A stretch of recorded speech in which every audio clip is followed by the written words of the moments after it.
Madam City Clerk, are we all set in the chambers? Yes, I believe we are. Okay, let's go ahead and call the roll then and start our City Council meeting for today. Okay. Councilmember Tibbetts? Here. Councilmember Schwedhelm? Here. Councilmember Sawyer? Here. Councilmember Fleming? Hello, here. Councilmember Alvarez? Present. Vice Mayor Rogers? Present. Mayor Rogers. Here. Let the record show that all council members are present. Great. Thank you so much, Madam City Clerk. A little bit of housekeeping for folks. Today is a hybrid City Council meeting. You'll notice that council members are both in person in the chambers as well as online via Zoom. There will be multiple ways for the public to participate in each of our items tonight with public comment. They can both be either in the chamber and speak directly to council members, or can hit the raise hand feature on Zoom as well. Madam City Clerk, can you walk through for folks how they might be able to participate via public comment? Yes. After each agenda item is presented, the mayor will ask for council comments and then open it up for public comment. The mayor will first take public comment for those participating in person in the chamber, and then move on to members of the public participating via Zoom. The host in Zoom will be lowering all hands until public comment is open for the agenda item. If you wish to provide a public comment and are attending the meeting in person, please sign up to speak on an item with the administrator, Julie, at the top of the room. This process is in lieu of speaker cards in order to reduce touch points due to COVID-19. Julie will ask your name, what item you wish to speak on, and for a one-sentence summary of your statement for the record. The mayor will then call on those in person who have signed up to speak on an item. Once the mayor has called for public comment, he will announce for the public to raise their hand if they wish to speak on a specific agenda item. If you are calling in to listen to the meeting audibly, you can dial *9 to raise your hand. Once all live public comment, Zoom, and in person have been heard, the meeting host will play voicemail public comments. If you provide a live public comment on an agenda item, but also submitted an email, e-comment, or recorded a voice message public comment, your email, e-comment, or voice message public comment will not be duplicated, read, or played during the meeting. Additionally, there are 2 public comment periods on today's agenda to speak on non-agenda matters under items 13 and 17. This is a time when any person may address the council on matters not listed on this agenda, but which are within the subject matter jurisdiction of the council. Throughout today's agenda, when the mayor calls for public comment, an interpreter will be prepared to assist anyone needing interpretation services. Those using interpreter support will be afforded additional time for your public comment as required by the Brown Act. We ask those that listening on the Spanish channel but wishing to make a public comment to turn off the interpretation channel entirely at the time you hear your name called, so you can join the main channel to make your public comment heard and translated into English. This icon may now look like a circle with an ES in the middle and the word Spanish underneath. You can then rejoin the Spanish channel at the conclusion of your comment to continue listening to the meeting in Spanish. Thank you. Thank you so much, Madam Clerk. We did have a special council meeting earlier today that was only closed session items. We did do a report out of that at the end of that meeting. So we'll go ahead and go on to our first study session, item 3.1, Mr. City Manager. Mayor Rogers and members of the City Council, our first study session item of the afternoon is regarding our charter review process. And Sue Gallagher, our city attorney, will be presenting the charter review materials and leading this discussion. Thank you, Mr. City Manager. Yes, we're here today again to talk about the city charter review. On June 8th, the council held its initial study session to consider charter review. The charter review, as you'll recall, allows for review every 10 years And on June 8th, the council very enthusiastically directed staff to move forward with a renewed charter review this fall. The council gave us substantial direction regarding the composition of the Charter Review Committee, the timing and the scope of review, gave us some ideas for topics as well. Among the recommendations, the council suggested an additional study session to begin our community outreach really in earnest. The council expressed its strong interest in hearing from a broad spectrum of the community, and this study session is intended to begin that process. It is, though, just the beginning, and as we'll talk about later, the staff has developed a site on the city's website for the charter review, and has begun getting the word out that this process is beginning. So let's begin. Next slide. We've talked about the nature of the city charter in our study session on June 8th. So the next few slides will probably be familiar to some of you. We're still early in the process, though. So for the benefit of those who may not have heard the June meeting, we're going to offer a little bit of background. The California Constitution, Article 11, Sections 3 and 5, allow cities to adopt their own charters, and Santa Rosa has done so. It is a charter city. The city charter was adopted early in the city's history. I've actually found some conflicting dates as to when the first charter was adopted, but certainly by 1922, the charter was in place, and it was adopted pursuant to the California Constitution's provisions for home rule. The charter is, in essence, the city's constitution. Next slide. The adoption of the city charter gives the city maximum control over its own governance and operations. With the charter in place, the city is free to regulate with respect to municipal affairs.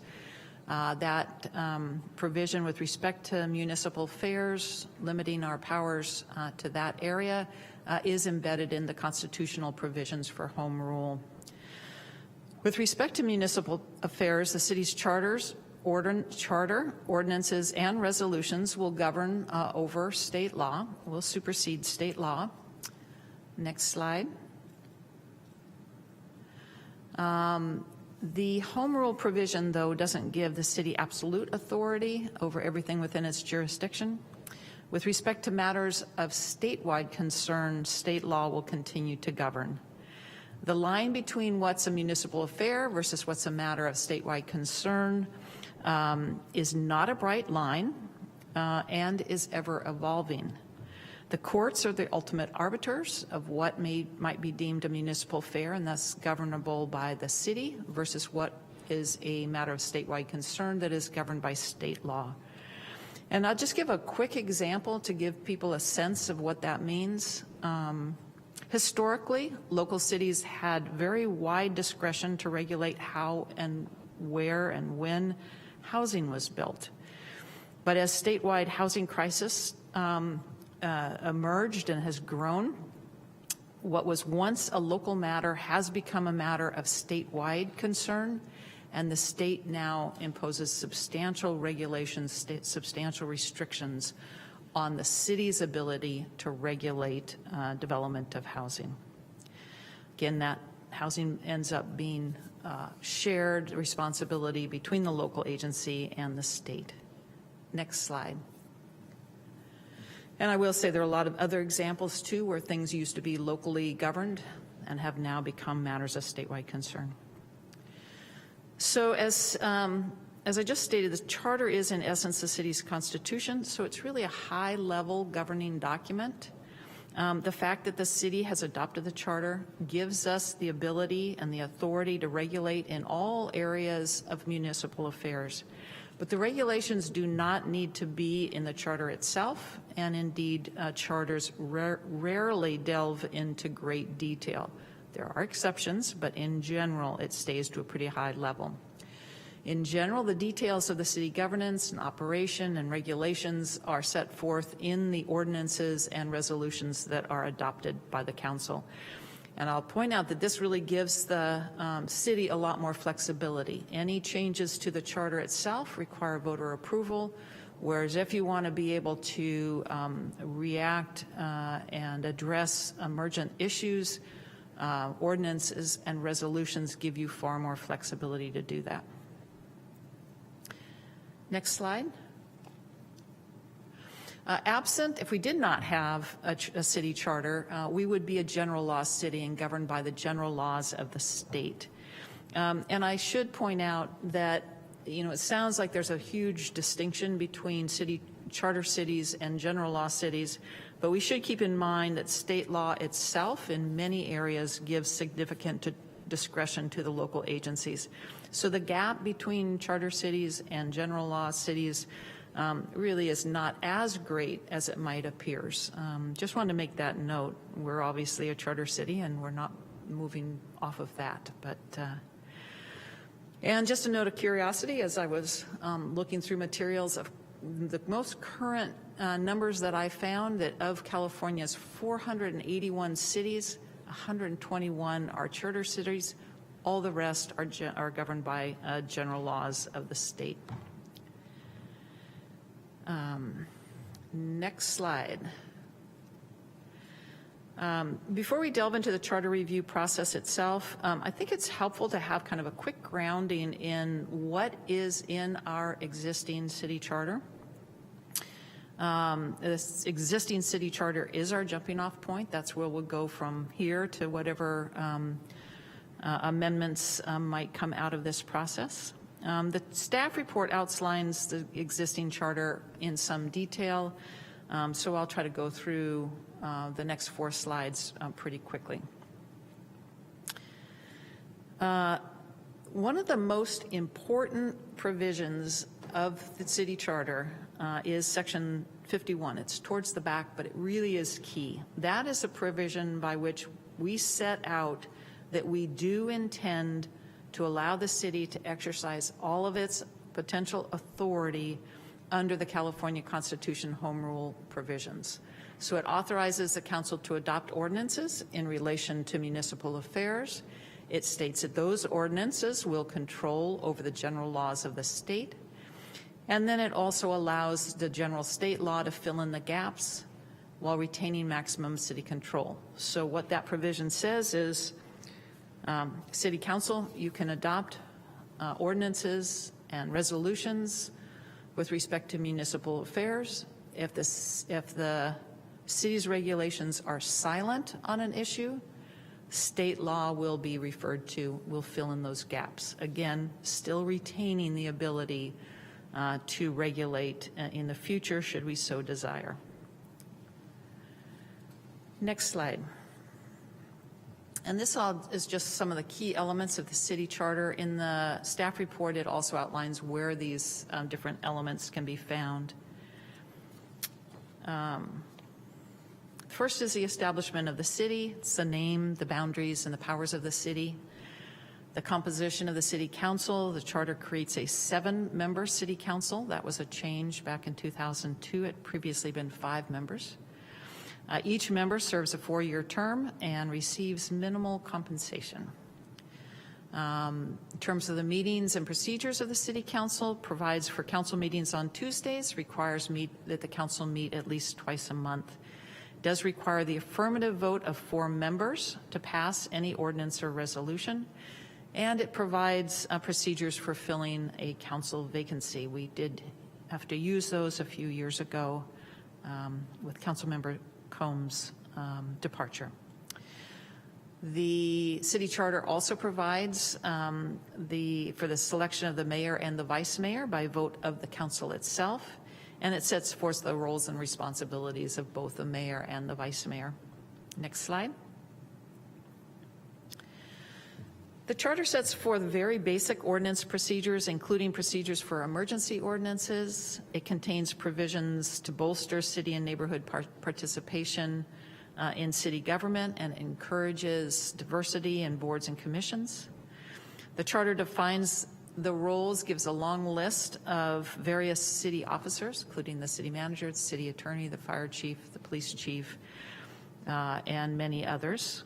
The charter provides for a strong city manager role, with the city manager to control city administration and operations, and indeed precludes interference from individual council members. The charter, with respect to labor and employment, allows the council to establish personnel rules and regulations, and in a provision added in the 2012 charter amendments, the charter also provides for binding arbitration for public safety employee disputes. Next slide. The charter establishes the city's fiscal year, July 1 to June 30th. It outlines the basic budget process, and it requires an annual independent financial audit. The charter establishes the roles and responsibilities of the Board of Public Utilities, and it authorizes the setting of water and sewer rates and fees. It does also set the timing and procedures for municipal elections. Expressly authorizes recalls, initiatives, and referendums. It confirms that the city's records are subject to the State Public Records Act. We comply with that, obviously. Next slide. The charter establishes just a very basic framework for procurement and contracting, including emergency contracting, and also including, again, as of 2012, a design build, that we can use the design build process. The charter also establishes basic ethical standards for employees, including no gratuities, no conflicts of interest, and personal liability for payment of any illegal claims. And as of 2002, the charter also contains provisions for campaign finance reform. Next slide. So with that background, we've talked about kind of the legal basis for the city charter, and we've talked about what our current city charter provides. And now we'll get into what the process is for charter review. As we've discussed before, City Charter Section 12 provides for review of the city charter every 10 years. And the last charter review began in 2011 and resulted in proposed revisions placed on the November 2012 ballot. And as I mentioned, on June 8th at the study session, the council did direct that the new charter review begin this fall. Next slide. And the charter review is quite open-ended. The charter review committee can consider any revisions, additions, or deletions from the existing city charter. So a wide view. And any proposed changes to the charter, though, are subject to voter approval, just as the charter itself was enacted by a voter approval. Any changes to the charter are subject to voter approval. The charter review will be led, this is pursuant to Section 12 of the charter itself. The review process will be led by a charter review committee that's appointed by the council. And then pursuant to the directions provided by the council at the June 8th study session, the committee will be comprised of 21 city residents. Each council member will appoint 3 committee members. And the council really emphasized that they will be looking for a diversity of age, race, ethnicity, background, interest, gender, really looking for a very diverse committee to carry this effort forward. Next slide. The expectation is that the Charter Review Committee will begin its work in September. Part of that depends on how quickly folks are appointed and are available, but that is the target, to begin the work in September. The committee will research and draft recommended amendments to the city charter. We would expect that will include researching what other cities have done in the state, looking at best practices, looking at new initiatives that might be coming out of the community itself, and then drafting and redrafting till we have till the committee has what it would like. to propose. In the recent past, in the last couple of charter reviews, the committees have worked from anywhere between 5 months to 9 months to evaluate and develop proposals. And as I've mentioned before, the extent of the work will depend on the number and nature of the proposals. Next slide. And before I go to this next slide, I do want to mention that, as the number or complexity of the proposals increases, not only will it take more time and effort on the part of the committee, but it also will require substantial resources on the part of city staff. The committee will put together its recommendations and present those recommendations to the city council whenever they are ready. The deadline will be by early summer, late spring, early summers will be the target that we're looking at. And then if approved by council, those proposed revisions to the charter will be placed on the November 2022 ballot for voter consideration. The final date for placing items on the November ballot is in early August. So we'll keep those dates in mind, obviously. And then if approved by the voters, the revisions will be incorporated into the charter. And next slide. At the June 8th study session, various members of the council identified 8 different topics for discussion. I did re-listen to that discussion, and these were the ones that I heard. First is and this is not in order of priority, this is in really chronological order of how they were presented.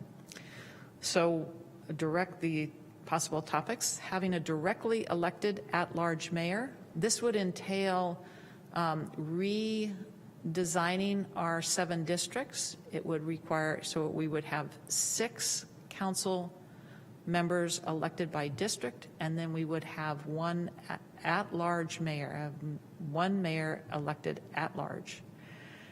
Second was ranked choice voting. That is where voters are able to rank their choices, identify their first, their second, third, and so forth choice.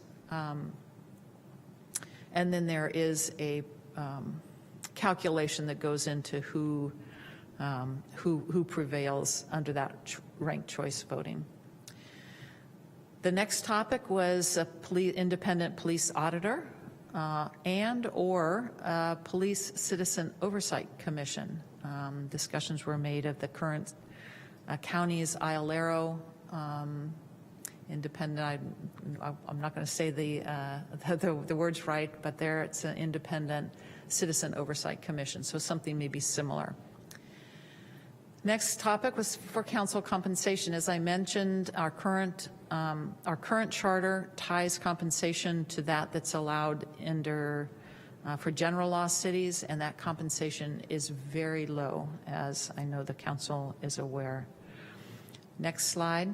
So the proposal is to consider a more substantial compensation for council to allow greater access to become a council member. Right now, it's difficult to hold a full-time job and meet all the obligations of being a council member. Additional topics for discussion that were mentioned that were not given a lot of detail: climate change. Are there things that we could put into our charter that could help us to address climate change or reflect our commitment to addressing climate change? Same with diversity, equity, inclusion. Are there provisions that might be appropriate for our charter with respect to diversity, equity, inclusion? Taxation, there were several discussions about various aspects of taxation. And then I was mentioned the potential for charter provision regarding the regulation of rental properties. And if I've missed any, please, when we get to discussion part, we can certainly add to the list. Next slide. The council also, after identifying, well, actually sometimes before identifying its own ideas for charter review, the council really emphasized its desire to hear input from the broader community, hear input from residents of their own districts, but to hear input and ideas and suggestions from the broad community citywide as well. The council also was clear that it wants to hear from those who work most closely with the charter, and that would include our city employees, our unions, our department heads, our various officials, really to hear from the city government community as well. Next slide. And I know at the June 8th meeting, I did give a little bit of background on the most recent charter reviews. I'm just going to go over that quickly again for those who may not have participated in the June 8th study session. In the 2012 charter review, that's the most recent that we have. The charter review process began in late spring, early summer of 2011. The Charter Review Committee was formally created by the Council resolution on August 2nd, 2011, and the committee, likewise as we're doing this year, 21 members, each council member appointing 3 committee members. The council also, on the August 2nd resolution, appointed Mike Seneff as the chair. He, in fact, had been the chair previously in the 2002 Charter Review as well. Next slide. And the council's resolution identified 8 possible issues for the committee to discuss. I think it's just a coincidence that from the June 8th meeting, we came out with 8 suggestions as well. Committee appointments were really made very quickly, and the committee began its work in September, met twice monthly for about 9 months, and it really was a tremendous amount of work, both by the committee members and by city staff. Next slide. At the end of the process, the committee came forward with 4 ballot measures. Those were presented to the voters in the November 2012 election, and 3 of the 4 measures passed. The one that did not pass was to convert from at-large elections to district council member elections, but the other 3, binding arbitration for police and fire employee disputes, passed. The addition of the design build procurement provisions passed, and then a miscellaneous charter reorganization update and clarifications. That one also passed as well. Next slide. The 2002 charter review, 20 years ago, all was very similar. It also comprised of 21 members, 3 appointed, with each council member appointing 3 members. And that committee worked for approximately 5 months, and they came forward with 3 ballot measures, and those ballot measures were presented to the voters in the 2002 election, and 2 of the 3 passed. The general charter amendments that was incorporating miscellaneous changes, that passed. A provision for increased council compensation failed. And then a provision for campaign finance reform, that passed, and that is now in the charter itself. Next slide. So what are our next steps? We are going to be continuing the community outreach. As I mentioned, we are working with community engagement, with our public information and governmental affairs officer, with the city clerk, and with our equity officer, with a whole range of folks from our city community to get the word out. We have a website up. We'll be filling that in as we go forward, but that is up and running. We have flyers, we have announcements. We are going out to meetings to announce that this process is going on.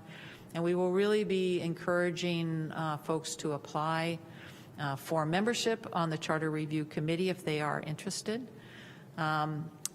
We will be coming back on August 17th, so just in a couple weeks, 2 weeks, with the formal resolution that will create the Charter Review Committee, that will give the directions, and that will identify what topics the council would like the committee to consider.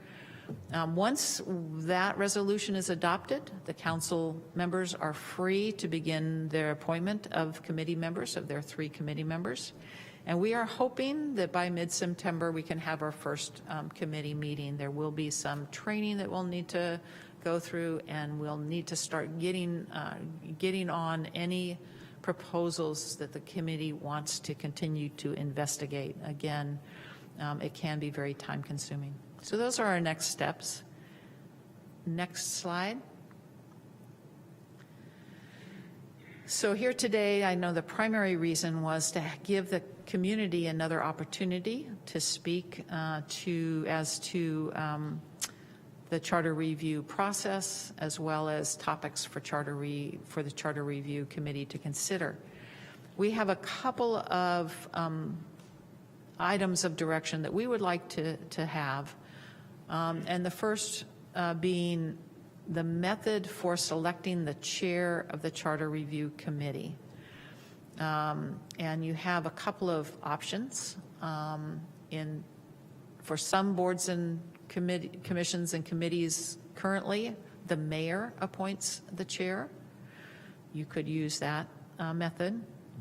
You could have people apply to be the chair of the committee and have it be a decision of the council as a whole. Or you could have the charter review committee itself choose its chair. And there may be other options that I have not considered, but those would be 3 of the more common methods of selecting a chair. Would also like to hear from the council if you have any standards that you would like the committee to use and staff to use in prioritizing the proposals. We currently have 8 proposals on the table for topics for consideration. We may end up with many more. You yourselves may have additional topics that you've thought of in the meantime, and we may have additional topics from the community. At some point, it becomes not feasible for us to address all of them. Are there standards, are there criteria by which you would like us to evaluate what moves forward, us being staff, or that the Charter Review Committee would use for prioritization of proposals? And then finally, any additional guidance that Council has regarding the Charter Review process or the topics for consideration.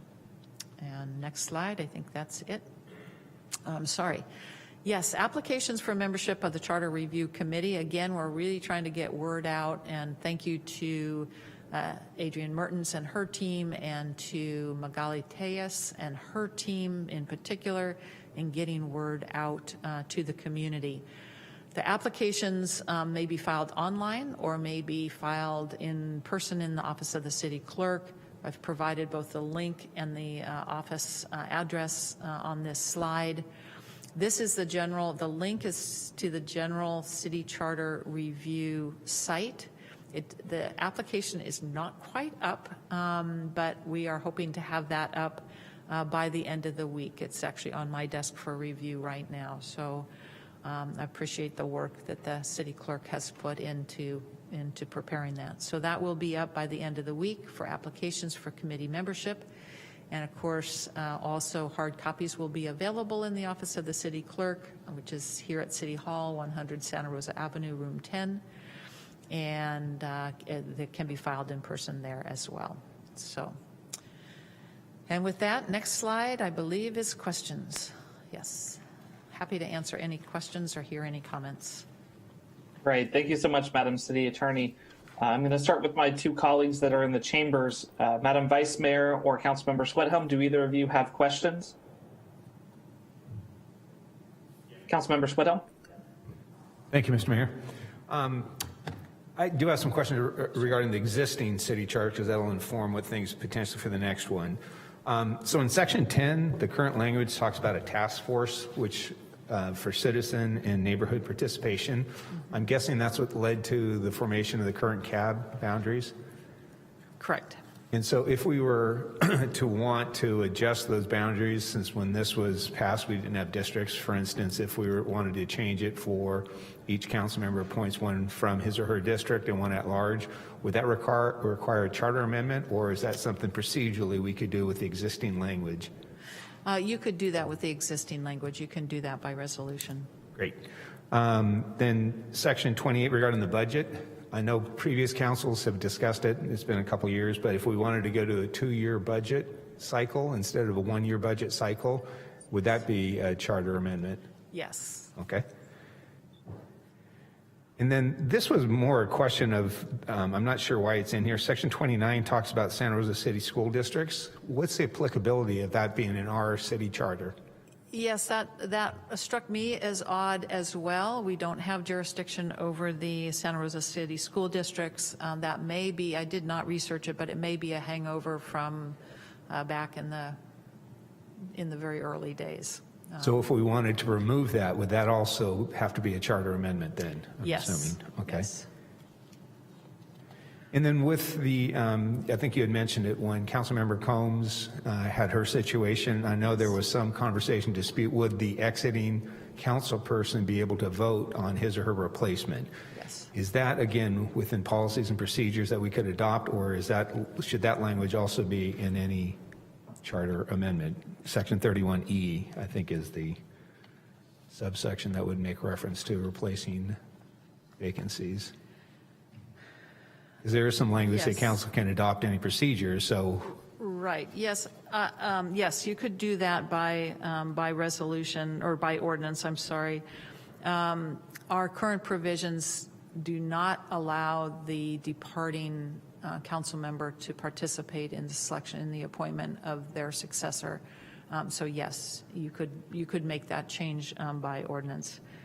If you wanted that to be set in stone, as it were, set in stone at least for a few years until you put 10 it back years. in front of the in front of the voters. Stones erode as well.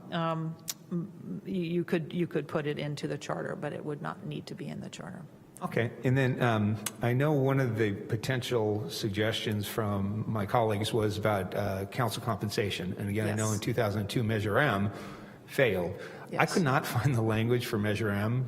So if you don't have it handy, could that be forwarded to us? Just because Sure. I think it might be helpful to see this is what was attempted in 2002 unsuccessfully. And I don't know if there's a specific dollar amount or exactly what that language was, so. I'll get that language. I only have the summary. I only have the ballot summary at this point, but I'll get that That's language. all I could yeah. find also, so Okay. thank you. And then during any past charter revisions, was there any polling done to see what the interest of the voters was prior to putting it on a ballot? Not that I know of, but I'll also ask the city manager. He was here during at least one, if no polling. No. Okay. And I'm assuming there is no set-aside budget for charter review, or did we do that during our budget? We did put charter review budget in place. I'll have to ask the city clerk. A budget for charter review, is that in the city clerk's budget, or am I getting it confused with the redistricting? I think you're getting it confused with redistricting. So no, we do not have any budget. And I will note that at least in, I believe it was in 2002, but it may have even been in 1994, there was a budget that was set aside for charter review to cover a number of different costs, but including if there are elements where we might want to bring a consultant in to help. So that would require, it is not in our current budget. Going into our budget, we were assuming that we would be using, trying to work within our existing resources. Part of this then feeds into what will be another discussion for a later date is the council priorities. So working within our existing budget is what we were planning to do. So. And I just bring that one up just as we're talking about prioritizations. That might be an interesting way. Let's see what the voters think, because ultimately they're going to make the decision. And if there's no interest on something that is on the list, do we really want to spend time on that? So Yeah. those are all the questions I have for now. Thank you. Thank you. And Mr. May, if I may just follow up on that, I did want to note, I think you probably noticed in both 2002 and in 2012, there was a kind of a comprehensive cleanup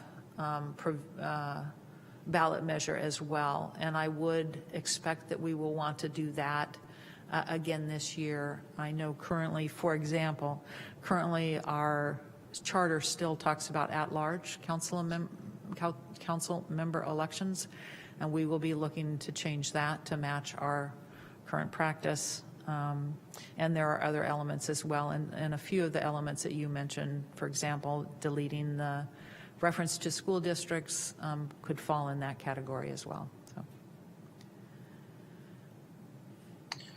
Thank you, Madam City Attorney. Vice Mayor, any questions? No, I don't have any questions at this time, Mayor.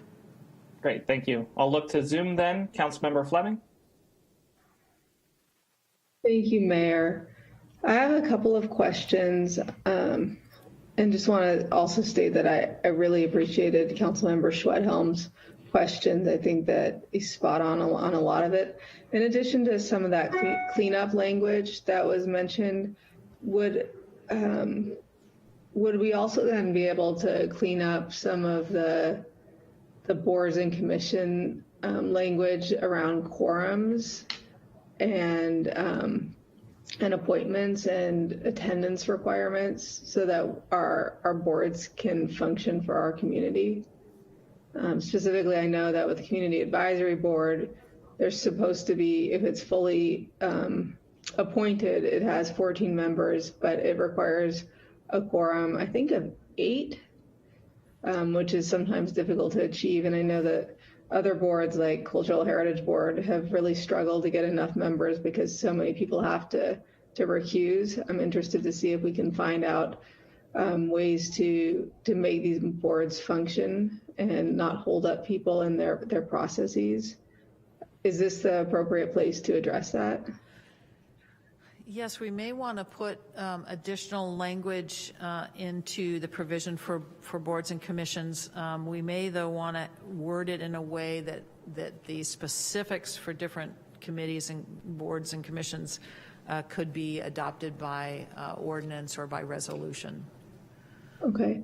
Another concern that I have, it's a question concern here, which is I'm worried that if, let's say, the voters decide that they want to go to an at-large mayor and 6 council members, but the charter language reflects the current situation of 7 council members and an appointed mayor, and that the charter would then, we'd be stuck for 10 years with language like that, council members appoint this way and the mayor does this way. So I want to make sure that it's worded in a specific way that doesn't put us it reduces the amount of dissonance between what the voters may or may not choose and how the document that we will all be living with for the next 10 years is written and reads.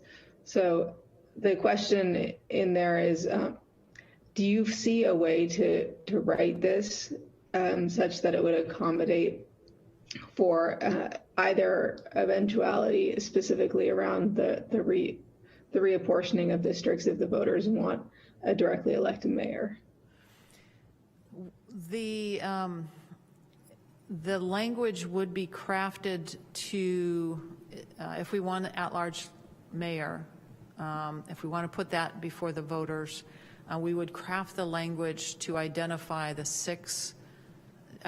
there are going to be 6 council districts, an at-large mayor, and we would be providing that the districts would be adopted by ordinance of the council, would most likely be the way we would do it, and we would set a date as to when that would go into effect.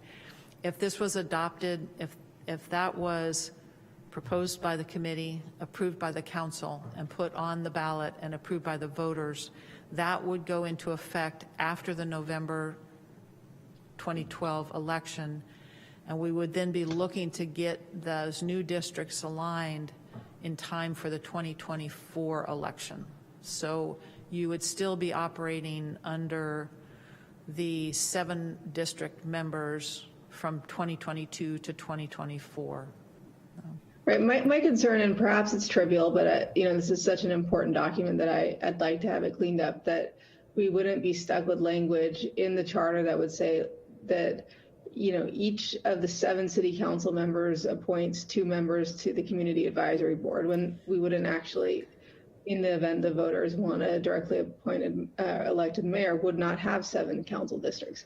It perhaps is a minor thing, but I think that we ought to consider how the document will read based on the outcome. Yes, and thank you. I wasn't thinking of that detail, but yes, we would then, as part of that amendment, there would be amendments to any other section that referenced, 7 council members. So we would want that change to be consistent through the resolution, and maybe we would be putting in language even so that if there are resolutions out there that weren't caught, that it would still be reflected and that the charter would govern. So. Okay. And then my last one is really small, which is that should we be prepared to appoint members to this committee on August 14th, or what day should we plan to take action? No, you don't need to do it right on that date. We would encourage you to appoint. There won't formally be, the committee will not be formed formally until after the council votes on August 17th. At that point, the committee does exist once the council votes on that. I'm sorry. And then at that point, you're free to appoint people. We would ask that you appoint people in late August or early September so that we might be able to coordinate a meeting sometime in mid-September or late September to begin the process. Okay, excellent. Thank you. Thanks. Any other questions from council members? All right, Councilmember Spudhelm, just to answer your question a little bit, Measure M in 2002 would have raised council pay to $1,500 a month for council members and $2,250 for the mayor, and it failed roughly 40-60. With that, I'm going to turn it over to our city clerk to handle public comment.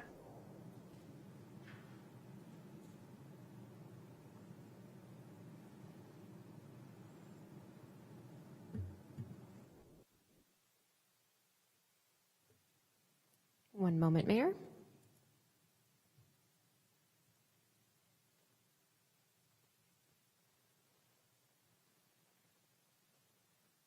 For those of you in council chamber, if you wish to make a public comment, please go to the podium.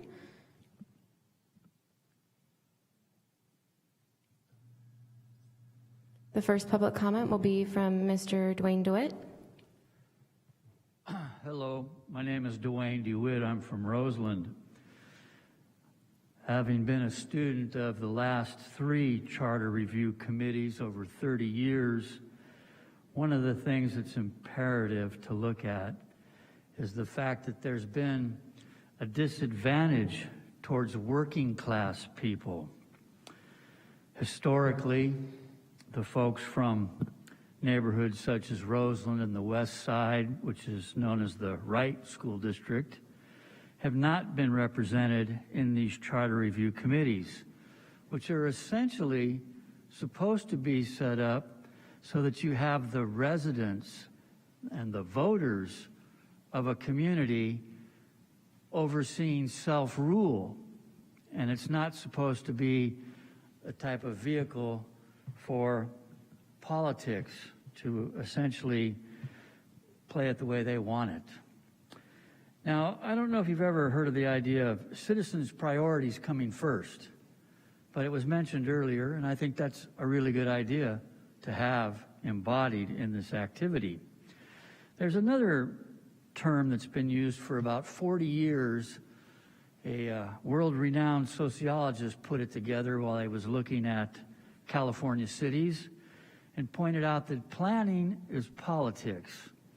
And a charter review, in a sense, is planning for how a community will handle itself in the next 10 years. And it's a political situation. So I really do hope that you folks would let the citizens pick the priorities, pick them themselves, and let the committee members choose their chair. Perhaps they'll come up with topics such as term limits, which has been mentioned in the past. The thing that's really important is that you also look at the fact over the years a number of boards and commissions have been set up that local residents don't think may be doing anything positive. An example was just mentioned earlier under its new name, but 25 years ago, a community action team was set up. And ostensibly it was put together because there was an underrepresentation of diversity. And low-income people were being shut out the way the system was set up. So a community action team was put together, and that was supposed to empower citizens. But it really hasn't done that. What you have now is a community advisory board that's a political situation. Political appointees doing what the politicians want, essentially. And it needs to be the other way around. So hopefully this charter review will look at whether or not boards and commissions need to be reviewed, maybe not kept. Go forward. Thank you for your time.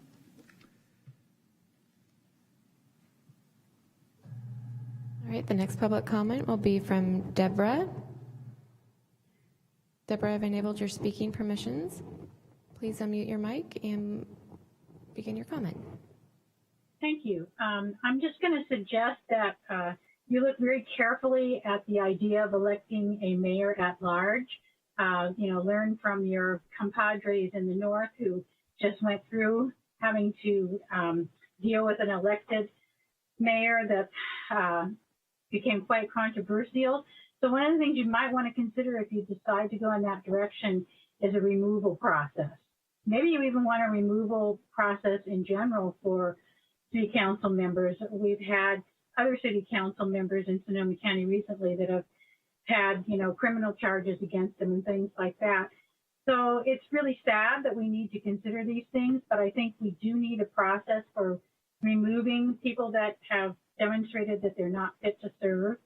And rather than it being an arduous process, it probably should be a pretty straightforward and clear process that the public supports and understands.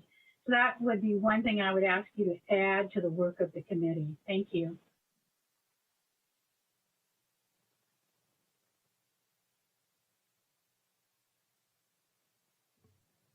Mayor, there doesn't appear to be anyone else in Zoom for their hands raised for public comment on the charter. Are you okay if I move forward to the voice message public comments? Yep, please do.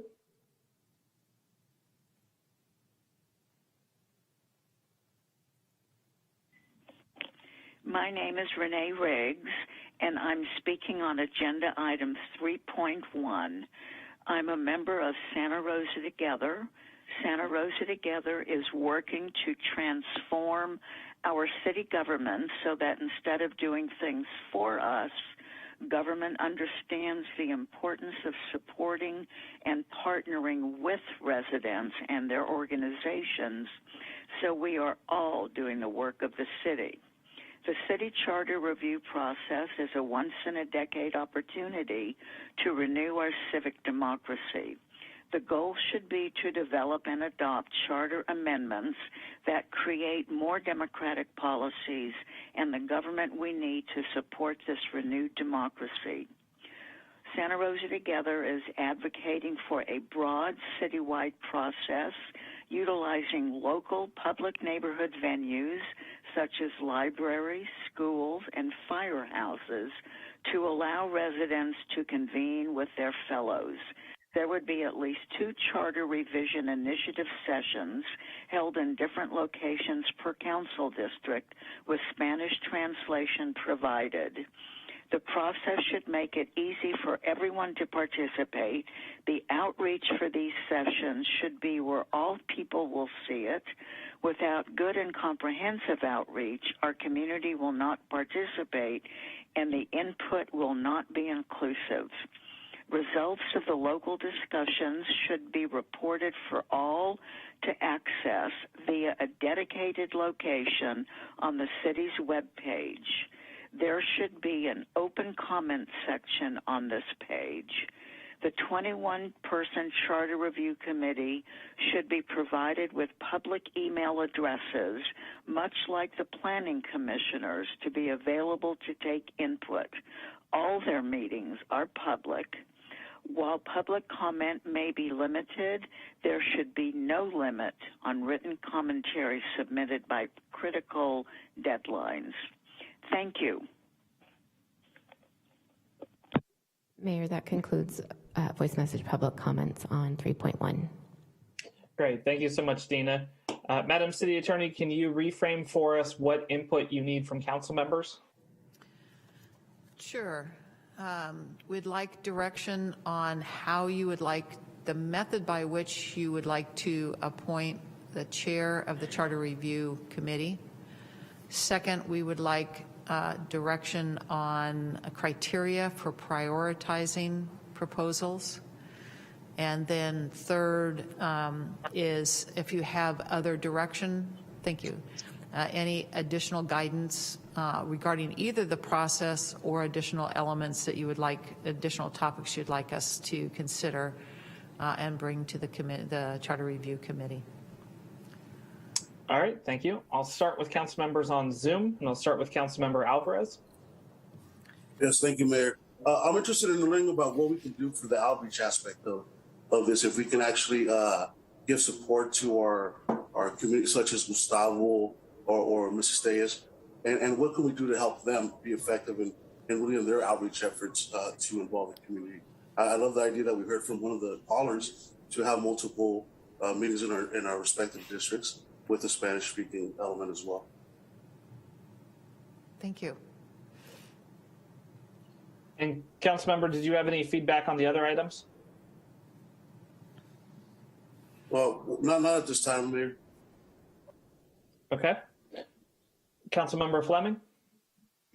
Thank you, Mayor.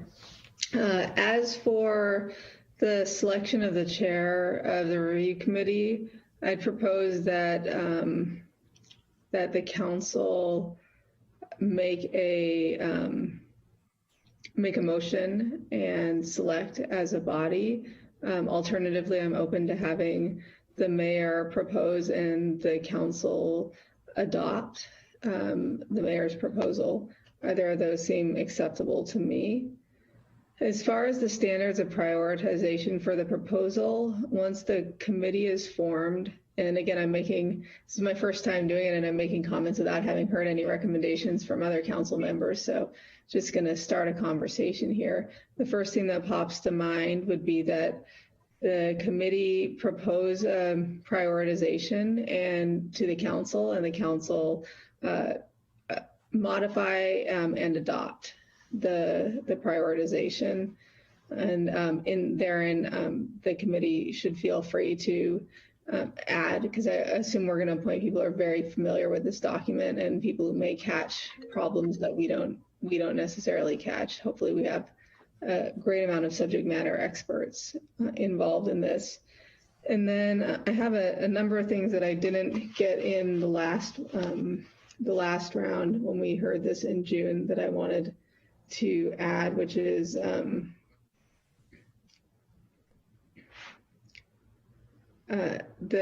specifically the issue around the quorums with the boards and commissions and how those are appointed. I have great concern that it's taken us away from getting business done for residents. And I think that if people don't show up to boards and commissions, or if council members more specifically don't appoint people that for a specific amount of time, that the mayor ought to be able to appoint. And if the mayor doesn't appoint in that specific amount of time, then the city manager ought to be able to appoint, because it's really burdensome to people who want to do projects on their homes in our historic districts or developers when we can't make quorums. And then the quorum requirements, I think, should be reflective of a simple majority in most situations, if not all. And then I made a bunch of notes here, but I think that most of these fall into details of other things, so I won't hold you guys up. But if it's all right with the mayor, if I hear something else that another council member says, I'd love to be able to come back to it since I'm out here on my own this time. Sure. Councilmember Tibbetts? Great start, Victoria. Yeah, you really primed the pump for me. I agree that I'm kind of ambivalent about whether the mayor appoints the chair. I guess I'll leave it to the mayor to weigh in on that one. But I think it does make sense too to have the council ratify that decision or take a look at the other qualified applicants who may have applied. And I can't see the recommendations anymore, so I'm going to go off memory here. I agree that the standards for prioritization, I like leaving it to the committee. I think that we could spend a half hour discussing this and it's not going to be as exhaustive as what a committee of people looking at this for hours could come up with. But I do want those recommendations presented to council and ratified by the council. Because we may want to make additions as well. I'm going to say something that's probably going to go over like a lead balloon about council member pay, but given the results that you expanded upon, Chris, when you were addressing Tom's question, I'm pretty dubious that we're going to get the voters to approve council member pay again this year. I mean, I think that was a pretty significant spread on Measure M, although it has been years ago, if not decades ago now. I don't believe that the tenor of the city has greatly changed. I think there's a misnomer that people want to get away from, quote, career politicians and get towards local citizens running for office and running their town. And even though I'd like to think of us as the latter and not the former, there just seems to be this general misperception or misunderstanding that when you pay, all of a sudden your politicians, you lose that kind of part-time legislature appeal to local politics and governance. So that's my prediction as to where it goes. I'm not against doing it. I think put the questions to the voters. Let's see if community groups want to advocate for it. I know I've spoken with a lot of diverse community groups who believe that it is a good thing, that there's a lot of logic to it. But I also think that we should have a conversation as a council, and Councilmember Fleming has brought this up before, but have a discussion about, okay, at what point can we implement the base amount that the charter will allow us with those year-over-year cost of living adjustments, because it's got to start sometime, somewhere. And I feel very strongly about that. And I'm willing to commit to doing that 4 years from now, so that none of us could theoretically be self-dealing, that people would have to run for another term or incoming members would be the beneficiaries of it. But we do need to establish pay somehow, and I'd like to pursue both avenues. I think I answered all your questions, Sue. If I didn't, please let me know. Thank you. Councilmember Sawyer?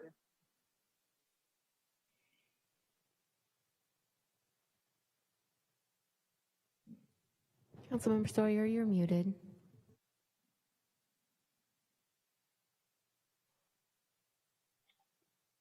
What a surprise. Can you hear me now? There we go. Okay. So since Councilmember Tibbetts just mentioned council pay, I'll just it's the only one of these items that I will weigh in immediately. And I think that for me, what it comes down to is our loss of talent. And I don't believe that council members, and I don't think I'm alone, and I'm sure that all the council members would agree with me, that when you run for office, one shouldn't have to give up their quality of life to serve. And that one way or another, we need to mitigate that to some degree. And I don't know what that degree is. I don't know what clearly the community has had a problem with remuneration of the council members. And I think we have a job to do, and that is to educate the community about the reality of service, the reality of time, the time commitment, and the just in general what it takes to serve a city of approaching 200,000 people. So we have the job before us is to educate the community and allow them to understand the need to remunerate their council members to a higher degree than they currently are. Far gone are the days when council members were either business owners or retired, or well, that's it, retired or business owners that could dictate their own time and give themselves permission to serve. And I think that we need to broaden ourselves and as a community to take advantage of those people with talents that we cannot currently take advantage of. So I'm all for putting that again on the docket. I just think that needs to be followed by the high level of communication and education. And other than that, Councilmember Schwedhelm and Fleming gave perfect comments. I agree with everything that was mentioned. Councilmember Fleming mentioned the challenges we have with our boards and commissions, probably more, not as much with design review and, well, potentially with design review because of the need to recuse. I don't think the Planning Commission generally lately has had a problem with the quorum, but I think we do need to have a conversation about how to deal with that.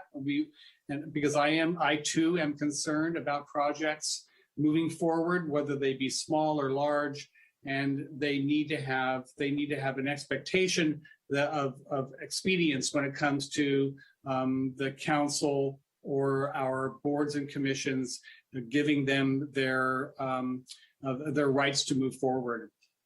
So other than that, and when it comes to the chair, Councilmember Fleming offered, I think, two great possibilities, and that would be the council coming up with a recommendation. And if we found ourselves at a jam that the mayor could appoint based on his, or well, in this case, his recommendation, the chair of that committee. I went through the last charter review, and what we discovered was there was a decided lack, an obvious lack of diversity. And I think that council members will need to be very clear about their responsibility and being very intentional about the need to have a diverse 21-member committee. And so as not to have the criticism that we received 10 years ago, in that we chose people that we had relationships with and that we knew, and that we know it goes beyond that. We need to go beyond our comfort level when it comes to those recommendations for our committee members. When we all have a broad group of people that we can choose from, and I think we need to expand our vision when it comes to making sure that we have a highly diverse, but also dedicated and informed group of individuals, because there's no way to suggest that this is a small obligation. It is a lot of work, and the selection of the chair is an important part of leading that group of 21 people to a product that we will all be proud of. So I'll leave it at that. Thank you. Thank you, Councilmember. Councilmember Schwedhelm. Thank you, Mr. Mayor. So answering the questions, method for selecting the chair, I think it should be the mayor recommends to the entire council. And the reason behind that is if each of us are submitting 3 names, my hope is that each of us will understand the strengths and areas for improvement of whomever we are nominating or appointing. And I'm sure we've all been in meetings where the facilitator chair doesn't do that great of a job, especially this large of a group, kind of like herding cats, where you also seen some people who've got the experience of facilitating a group discussion. And so I strongly recommend that the mayor make the appointment, but the vote comes to the entire council, so we definitely have a voice there. We would also be, again, there for the mayor to ask us any questions about who has those facilitation skills. So I think that's for that one. And then standards for prioritization of the priorities. For me, and I've used this model with other groups, I would want them to use a model where they look at what are the potential items that have potentially high impact and easy to implement versus if we do this, it'll have a low impact and very difficult to implement. I would think it'd be great to spend the time on the things that the committee thinks will have a high impact and easier to implement. And I just use an example that this council has talked about today regarding quorums. Probably be a relatively easy thing to do, but that would have a high impact. So easy to implement, high impact. That would be something that I would think it's a model that the committee could use to prioritize. And then any additional guidance, I just want to reaffirm my interest in getting the staff feedback and suggestions to this group, because they're the body that are tasked with trying to implement the policies and procedures that the 7 electeds have come up with. Sometimes that's easier than other times. So I definitely want to hear what staff has to say for this next process. Thanks. Thank you, Councilmember. We'll go to the Vice Mayor. So as far as the chair is concerned, I think that the mayor, like Tom said, should be able to bring someone to us and we vote as a council. How the mayor gets that person that he brings to us is up to him, but it could be going to the committee and asking them to nominate a few people that they think that they can work with. I would like to say that I don't agree with the mayor having the opportunity to appoint, or the city manager having the opportunity to appoint without a council member's input, because I am today proudly going to assign my last board appointee, and it took a long time, but I think I really found the right person for the board, and we're all the way in August. So it did take me quite a bit of time, but I was very diligent and I looked at people that I thought could really do the job and show up. And then it's that Sue, help me out.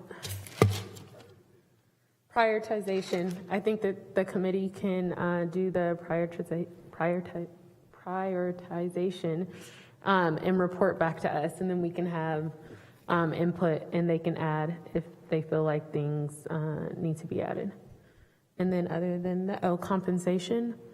Someone that works multiple jobs and continues to serve and take meetings with everyone that requests in the community, both in person and via Zoom, and attends multiple committee meetings and everything else. And is taking vacation time right now in order to be present at this meeting. I definitely think compensation would be a good thing. That concludes my comments. All right, thank you, Councilmember. I'll give everybody one more bite at the apple in a second. I was going to agree with both the Vice Mayor and Councilmember Sweathelm. Most of our appointments that we do are mayor suggests and council affirms. And so I think that that'd be an appropriate and streamlined way for us to do this, particularly if staff wants us to have the committee up and running in September. So that'd be my suggestion there. I agree with most of my colleagues that we should leave this up to the Charter Review Committee to prioritize the issues, though I do think we have a good grasp of many of the issues that we should be putting before them. The only one that I'll add to the list, Sue, is procurement policies. I know that there's changes that are coming at the county level that I think that the city should be doing in tandem with them to really maximize the impact that we can have in our community through our procurement. And we can talk more about that as well. I did also want to drill in on the council pay. I think that Councilmember Tibbetts is probably right on the politics, but I think that we oftentimes suffer from not being honest with the public about the cost of doing city's business, whether it's public works projects where we hear from people all the time about, well, why are you spending so much on a project? And the answer is because that's how much it actually costs to build. That's how much it costs to lay down asphalt. I think that even if it's just as an educational opportunity to make sure that the public understands how much time is put in, what it would take to have a more diverse council and to make opportunities for folks, I think that it'd be well worthwhile. And even just from an educational standpoint, I can tell you from some of the emails I get, people don't know how much council members make. I regularly get emails that accuse us of making $150,000 a year, which is just not even close to what the compensation allows. So I think that it would be good for the community to have that conversation and basically say, do you value the work that people put in or not? And leave it at that. Outside of that, I think I answered all your questions, Sue. Looking forward to us getting this rolling. And I see a couple hands have popped up. So I'll go Councilmember Alvarez and then Councilmember Fleming as well. Thank you, Mayor. Sue, I remember there was a certain limit to what we could actually increase the council pay. Is that correct? If it were to pass by the voter?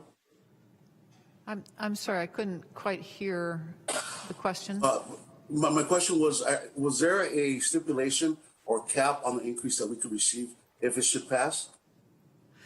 There is not a cap on the compensation if there is a charter amendment. Under the current charter, there is a cap. It's tied to state law that governs general law cities, and it allows it sets salaries by city population, and then allows only, if I recall, it's either a 5% increase per year, maybe it's even a 10%. I don't recall offhand, but if the voters approve a charter amendment, there is no cap as to what the charter amendment can provide. Very well, thank you for that. Well, the truth of the matter is that what we get paid as council members is not sufficient for a person to survive in Sonoma County. That is the truth of the matter. And I would love to see an increase in diversity in those people that serve, whether it's a stay-at-home dad or single-paying mom. You know, this is the type of representation that I wish to see moving forward. And so I definitely would like to see the support for such. One thing that we didn't touch on was what to do if one of us falter in our duties as council persons. If we do something that is unbecoming, noticing the mockery that was made of our local city, I would hate to see that happen to Santa Rosa. And I'm wondering, Sue, if you know what the current model to deal with such a situation is. Currently, we would not have any mechanism to, you're talking about removing a council member for misconduct. We currently do not have any mechanism to do that. The most that the council can do is to censure one of its members, but cannot remove. We are going to be having a presentation, I don't remember the date now, where we'll be talking about harassment in general, but I understand that a portion of that presentation will talk about different options.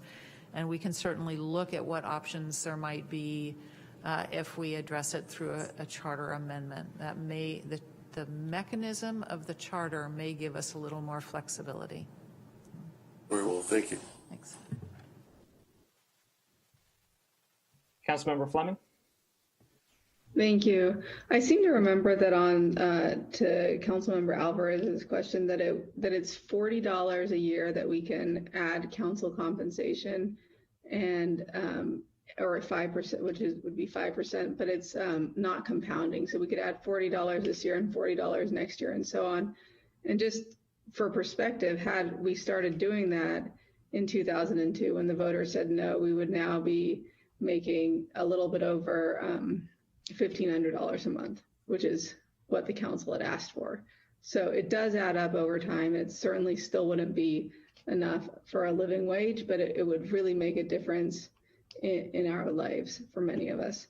The couple of things that I left off before was that I think that with council compensation, we need to look at a recommendation. I don't know if this would necessarily fall in the charter, but for staffing for council members, nothing crazy, but something to help us with constituent services and policy analysis. And the other thing that I think we need to do, this is really to Councilmember Tibbetts and others' points around the the political appetite, the appetite amongst people, is that I think we need to set aside money for polling and money to make this charter review really effective. Since it is a 10-year document, I would prefer to go into this really knowing what the political appetite is for the various things that we may be proposing to our voters and make adjustments so that we can meet their needs and set them up to say yes in a way that feels consistent with what it is they want to see in their city. And that's all I got for now. And just as a point of clarification, Sue, I think last time we talked about this, you mentioned that the 5% increase per year, still every time a new council member came in or every time a new council member started a new term, that they'd be back to that baseline that's already established in charter. So you could only get the 5% starting at $800 a year, 4 years in a row, and then you'd go back to that $800 and start all over again. Is that correct? I don't recall that limitation, but I'll look back at it and can have an answer for you when we return on the 17th. Okay.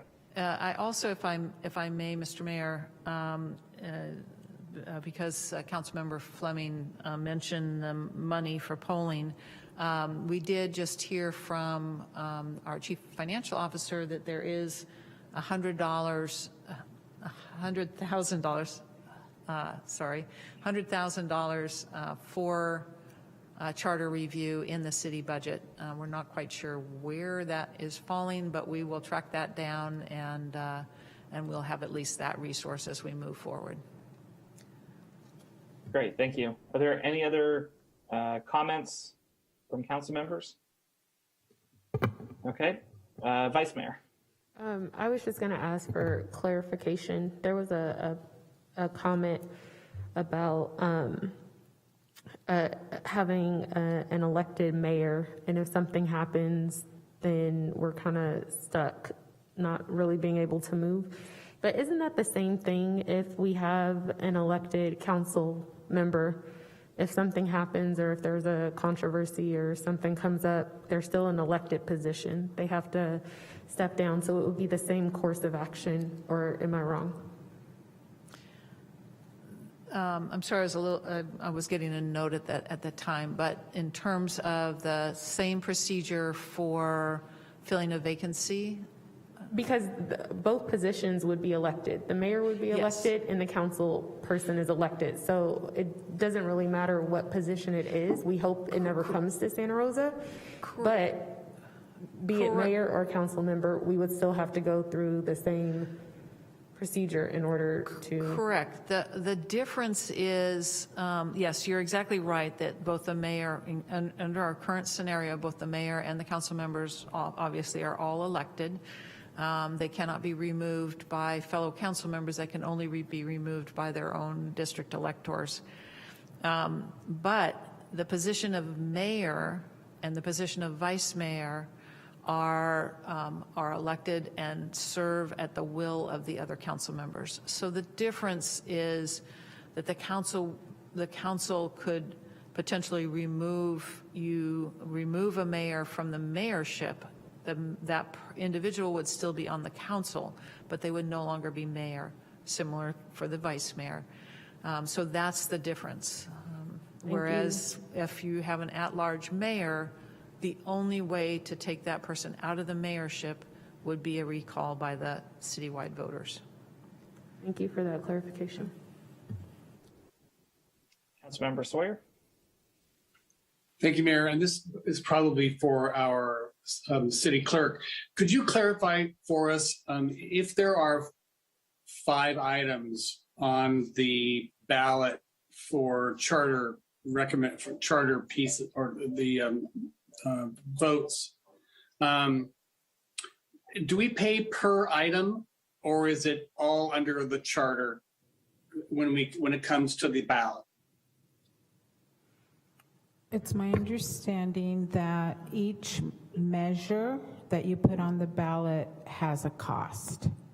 So if you have 5 measures, there is a cost. Whether they fall under the city charter, there may be one cost to that, but as I understand it, each measure that the council puts on will have a cost attached to it. Okay, And thank you yes, for that. Go ahead. I was just City going to say, Attorney. yes, that is my understanding as well. There is a cost per ballot measure. And we will. Thank you. I think, go ahead. I was just going to say, as we move into working with the Charter Review Committee, we will have those costs. We'll bring those forward. That would be part of the evaluation, also as both for the Charter Review Committee to consider, but then the council to consider when the proposals come to it, presumably next spring or early summer, what the cost is for each of those measures. I appreciate that because, and this goes back to the polling question, because if we're looking to consider on one of the measures a pie in the sky, something that we have seen to be potentially a pie in the sky measure, that we might want to do polling around that. And so the question is the polling more expensive than the measure? Than putting the measure on the ballot. So I look forward to hearing more about that as we move through this process. It will help to inform us as to how many and what we decide to place on the ballot based on costs and the assumptions around each one of those measures being successful. So I look forward to hearing more information about that. Thank you. Okay, Madam City Attorney and Madam City Clerk, did you both receive the direction that you need? I did, Mr. Mayor. Yes, thank you, Mayor. Great. We'll move on to our next item then, our next study session. Go ahead, Mr. City Manager, if you'd like to introduce it. Mayor Rogers and members of the City Council, item 3.2 is our second study session for the afternoon. The item before the Council is the ADA Self-Evaluation and Transition Plan. And our Assistant City Manager, Jason Nutt, will be giving the staff presentation.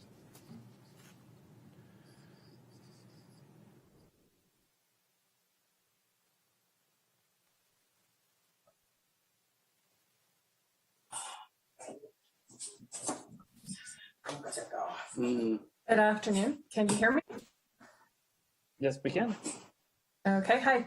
I am Cameron McDonald. I'm Facilities Planning Coordinator with Transportation and Public Works Department, and I'll be presenting study session on the city's ADA Self-Evaluation and Transition Plan. I'm here with Jason Nutt, Assistant City Manager, and unfortunately, Dominique Blanqui, the Risk Manager and ADA Coordinator, could not be here today due to a family matter. Next slide, please.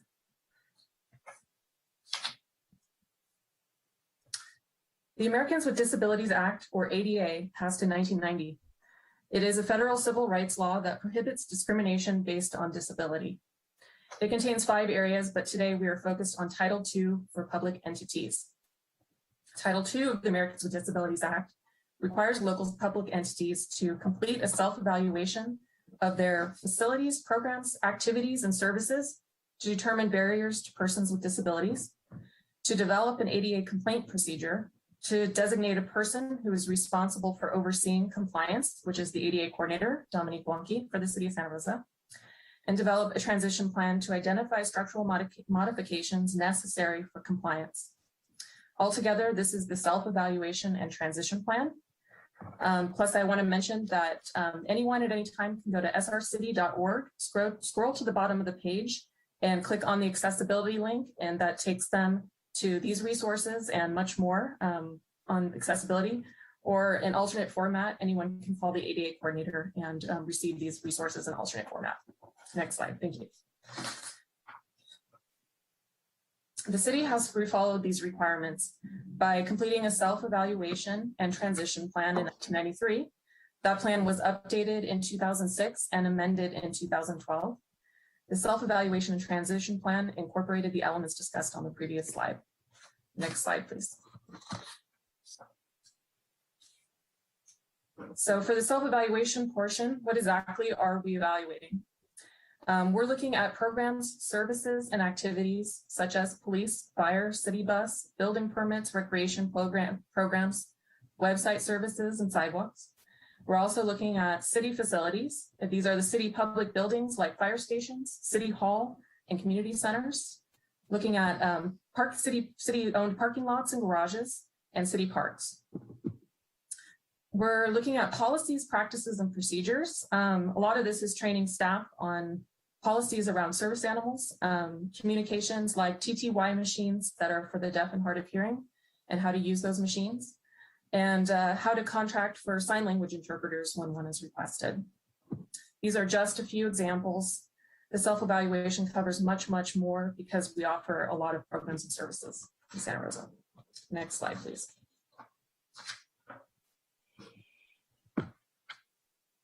The transition plan is a prioritization of the barriers found during self-evaluation and the steps necessary to achieve program accessibility.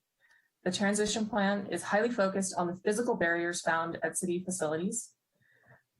So we would go on site and do a site survey to identify physical barriers. After the site survey is completed, then those barriers will we create a report that include those barriers that were found during the site survey. And if during the site survey it was obvious, the solutions are very obvious, then we would make notes on the conceptual solutions. We would provide some cost estimates, although these are very rough estimates until the items can be looked into further. Identify the priority level of the barrier removal, and for complex large sites, we may include a map to be able to locate the barriers in the future. Next slide. So we've discussed there's a lot that is covered under ADA Title II and our self-evaluation and transition plan. And I'd like to provide some context onto how all of this is funded. Compliance for most programs, services, activities, policies, practices, and procedures are funded through the department operations funding. And for example, if somebody is going to a recreation class and they request a sign language interpreter, then contracting for that services would be through the department operations. Sidewalks and curb ramps are mostly gas tax and capital facilities fees funded. Non-general fund facilities, such as water department facilities and parking, for example, are funded through the department operations and capital project funding. And parks and general fund facilities, we come to council once a year to request 1.2 million annual capital project funding request that covers those parks and general fund facilities. Due to the COVID-19 emergency response, the general funds were not invested in fiscal year 2021. However, the funds were reinvested for the 21-22 fiscal year. For the remainder of the presentation, I'll be focusing on this annual 1.2 million funding for parks and general fund facilities. Next slide, please. There is a staff stakeholder group that meets annually just prior to the start of the budget season. Stakeholders are from park planning, capital projects, engineering, recreation for community centers, and facilities maintenance, risk management, including the ADA coordinator. These staff stakeholders meet annually, and we discuss the current budget for our ADA projects and the project status of the projects in progress for these general fund parks and facilities projects. And we identify new projects if the annual 1.2 million is appropriated in the new fiscal year. Next slide, please.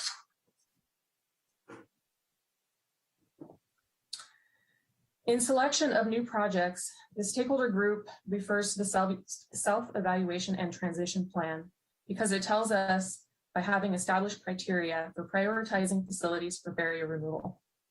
The criteria for selecting a facility to consider is by looking at the quantity and frequency of public use, the uniqueness of the facility, the age or condition of the facility, the geographical distribution of services or programs within the facility, and the critical nature of the programs offered at the facility. Sometimes for these larger facilities, there may be multiple barriers, and if so, we would place the highest priority on parking and access from site arrival points to the programs and services. Next slide, please. Sometimes the question comes up, when will we be completed? And the truth is that working on our transition plan is expected to be ongoing needs. Because there is an estimated over 25 million additional needs for general fund parks and facilities to meet the minimum regulatory compliance, There are systematic regulatory changes to the ADA and California Building Code, often in response to a fast-moving world and changing technologies. For example, recently added to the California Building Code was electric vehicle charging stations and making those accessible. And unfortunately, accessibility features can be subject to vandalism, and that results in items being placed back on the transition plan. Sometimes it's deferred maintenance, including lifting and cracking from tree roots, or Santa Rosa is also known for clay soils, which causes concrete to shift and causes also cracking, lifting, and items being placed back on the transition plan. Because of all these things, regular updates to the transition plan are expected, which requires the need for consulting services to do the site survey and a new report. Next slide, please. So we've completed many projects, large and small, over the years to remove barriers using the annual funding. And I'd like to share results from a few that were larger projects that were awarded for construction contract at City Council in recent years, starting here with Howard Park. And you can see the before photo in the upper left-hand side shows a picnic area next to the carousel at Howard Park. This location was selected to construct an accessible ramp that would connect the lower amusement area with the upper amusement area to improve accessibility to the train, carousel, and pony rides. And on the lower right-hand side, you see the after photo showing that that ramp was constructed in the summer of 2020. Next slide, please. Also showing a project at Galvin Park. On the upper left-hand side, the before photo at Galvin Park shows the access to the tennis courts. The asphalt path has cracks and lifts in it. And the after photo on the right-hand side shows the pathways being replaced with concrete and ramps accessing the tennis courts. Next slide, please. This project is City Hall Sidewalks. The before photo is taking it in front of City Hall Annex at 90 Santa Rosa Avenue. The sidewalks are lifted and cracked, and you can see that they've been repaired with an asphalt patch, which is considered a temporary fix. This serves as the accessible route to the building and therefore was selected as a project. The after photo shows the replaced sidewalk and also shows that the sidewalk has been shifted towards the street. This allowed for a larger planting bed for the magnolia trees and hopefully will prevent further damage to the sidewalk. Next slide. Happy to answer any questions that you may have. Great, thank you so much. Councilor, are there any questions? Councilmember Sawyer. Thank you, Mayor, and thank you for that presentation. Very, very informative. And the presentation speaks for itself regarding barrier removal. It's pretty impressive. My question has to do with one of the park assets, which is near and dear to my heart, and that is the Luther Burbank Home and Garden. And in the priority, if you look at the slide number 8, it speaks to priorities and the various what the criteria for the prioritization. And I'm wondering how a national historic and state historic landmark falls into the prioritization of the projects. And I'm speaking specifically of the brick walkways at the garden. And I know that city staff and recreation and parks is very dedicated to the site, but I'm just curious as to how that particular site falls into the prioritization conversation based on the brickwork, which is failing.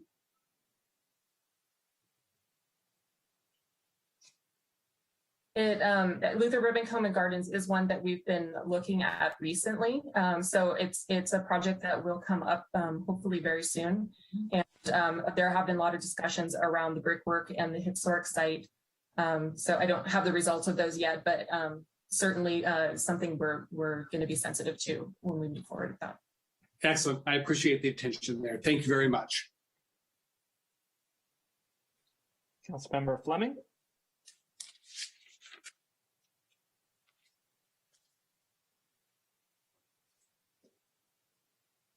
My question was answered. Thank you. Okay. Vice Mayor or Councilmember Spudhelm, do either of you have a question? Okay. Madam City Clerk, if you'd please handle public comment.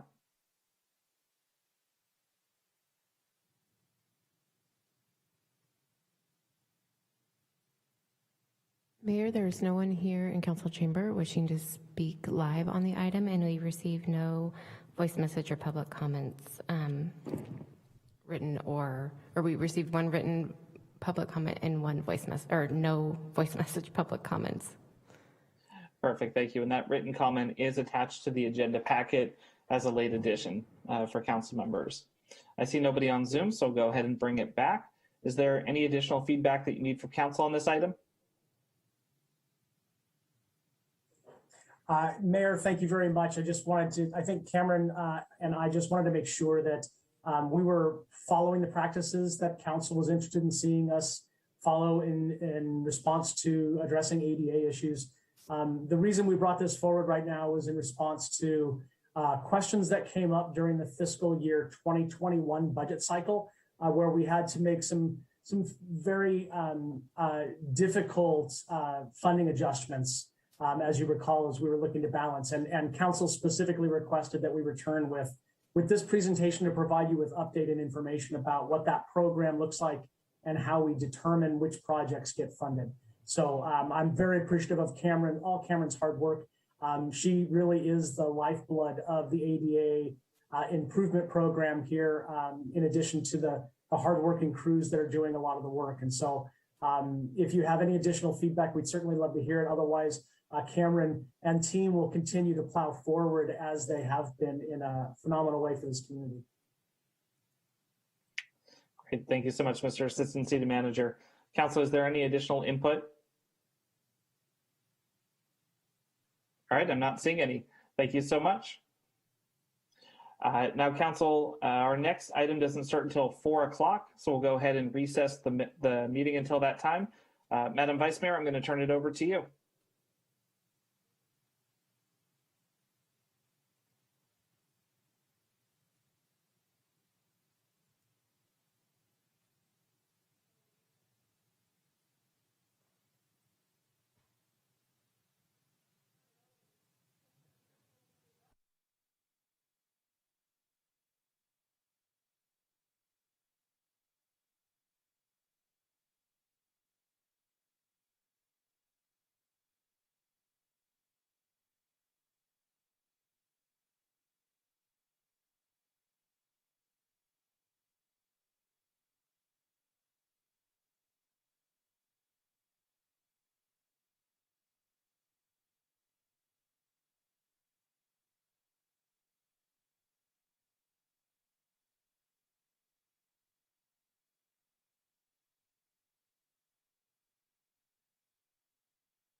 And a quorum, I would like to call the meeting to order. Madam City Clerk, may you please call the roll?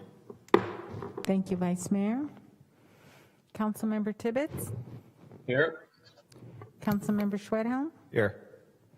Councilmember Sawyer?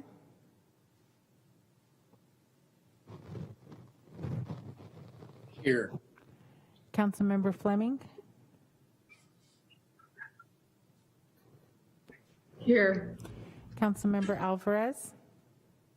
Present. Vice Mayor Rogers? Present. Mayor Rogers. And I believe Mayor Rogers will not be with us for the rest of the meeting. Is that correct, Vice Mayor? That is correct. Thank you. So let the record show that all council members are present with the exception of Mayor Rogers, who will not be attending the rest of the meeting. Item number 5, reports on study and closed sessions. City Manager, Madam City Attorney, any reports?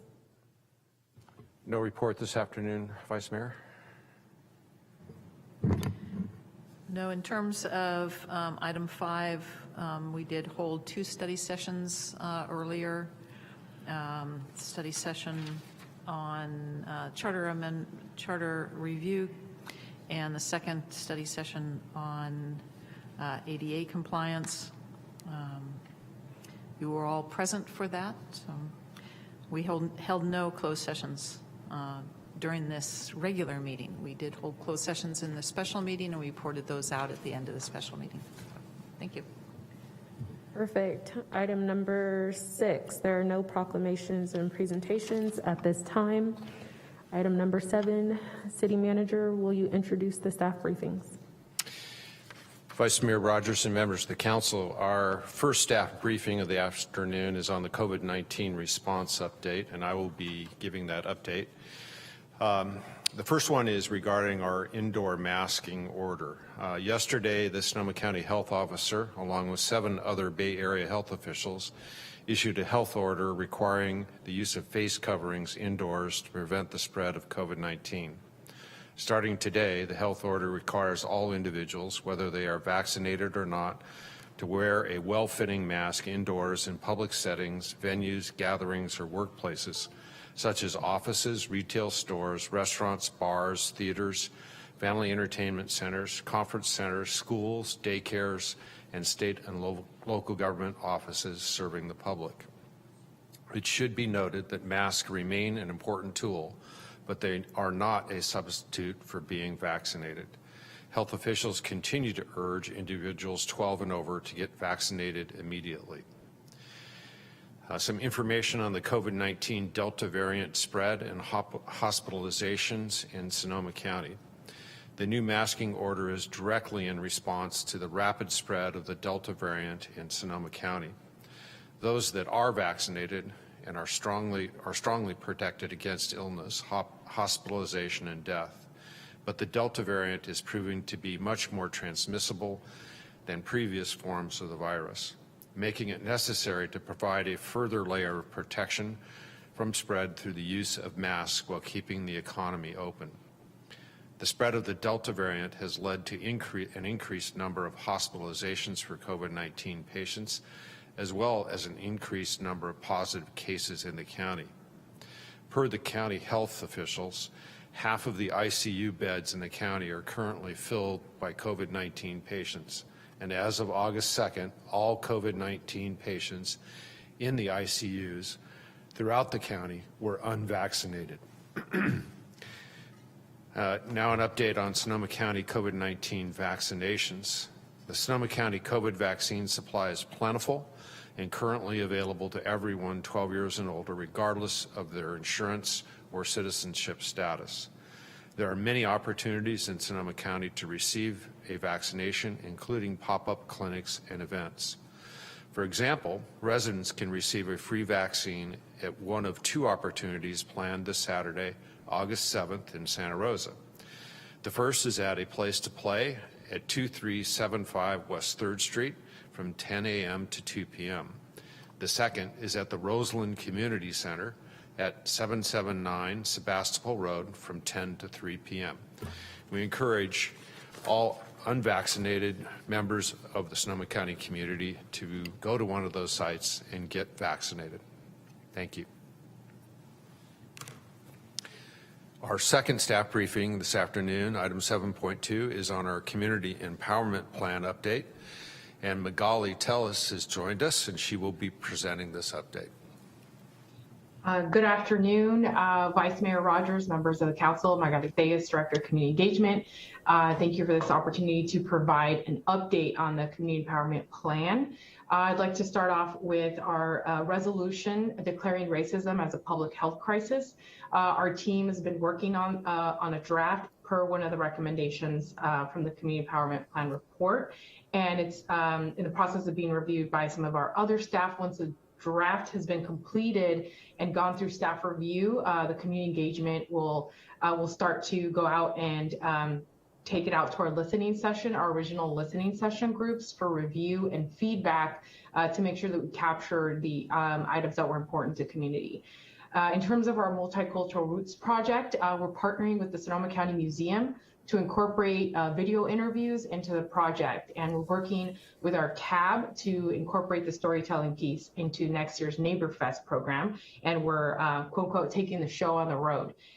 In terms of the Mary Lou, which is the SRPD lowrider patrol car, the hydraulics are in the process of being installed. This part of the work is going to take about 2 to 3 weeks to complete. Then it's going to go into a body shop for paint. FTA Productions and our community engagement staff have been busy gathering footage and interviews for the documentary that we are putting together and we'll have available for review soon. Staff is continuing to work with the Sonoma County Lowrider Council on receiving donations for the build of the lowrider patrol car, donations in parts and also in labor. There's still a lot of excitement around this project. Citizens Guidebook and the Civic 101 videos.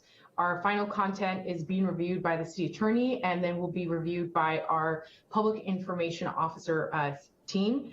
And after the internal review, community engagement staff will hold a series of community focus groups to review and provide input on the content as well as graphic design. And video scripts are being completed and also going to city attorney and city clerk and PIO team to review. And that is the end of my report. Thank you. Our third report this afternoon is on our public art program update.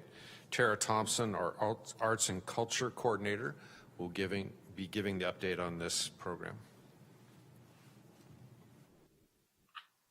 Hello. Hello, Vice Mayor Rogers and members of the council. Tara Thompson, Arts and Culture Coordinator with the Planning and Economic Development Department. I'm here today to provide a brief update on the public art program and to share the program's new strategic plan. Next slide.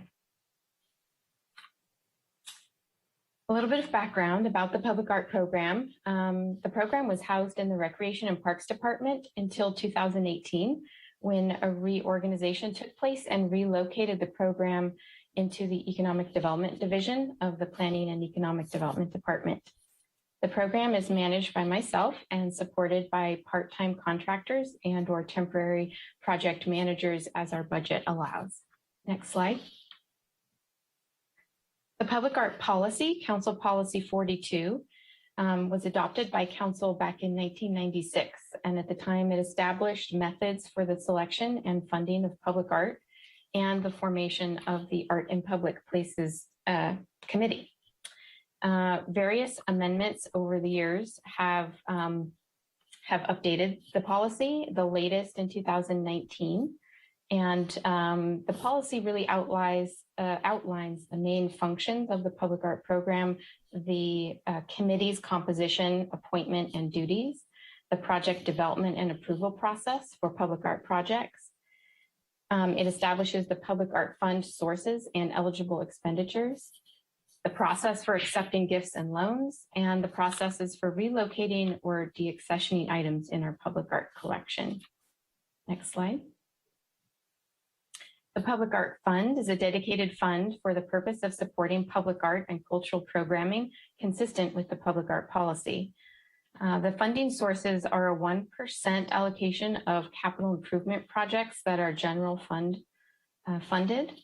a 1% allocation of park development fees, which may only be spent on public art in parks, and private development in lieu fees, which constitute 1% of construction costs for commercial projects with valuations of $500,000 and above.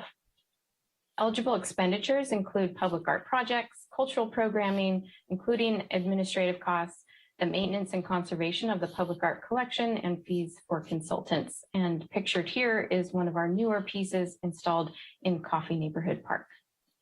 Next slide. Recent projects include a focus on engaging artists in response and recovery to the various disasters and crises we have experienced here.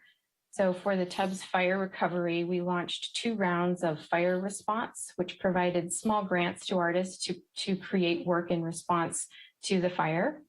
The Sonoma County Residents Reflect on the 2017 Wildfires was a community exhibit in one of our community centers where members of the Sonoma County community were invited to submit 1 piece of art, regardless of their age or ability.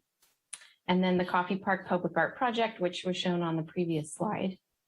In terms of response to the pandemic, we have been working very closely with the Out There Santa Rosa program to launch InsideOutThere.com, which provided a link, digital link, online link to artists, makers, restaurants, businesses during the pandemic lockdown period. We also partnered with the Downtown Action Organization, the Chamber of Commerce, Creative Sonoma, and others on Open and Out, which is actually still going on this summer. And we also incorporated some crisis response planning as a part of our strategic planning kickoff. Next slide, please.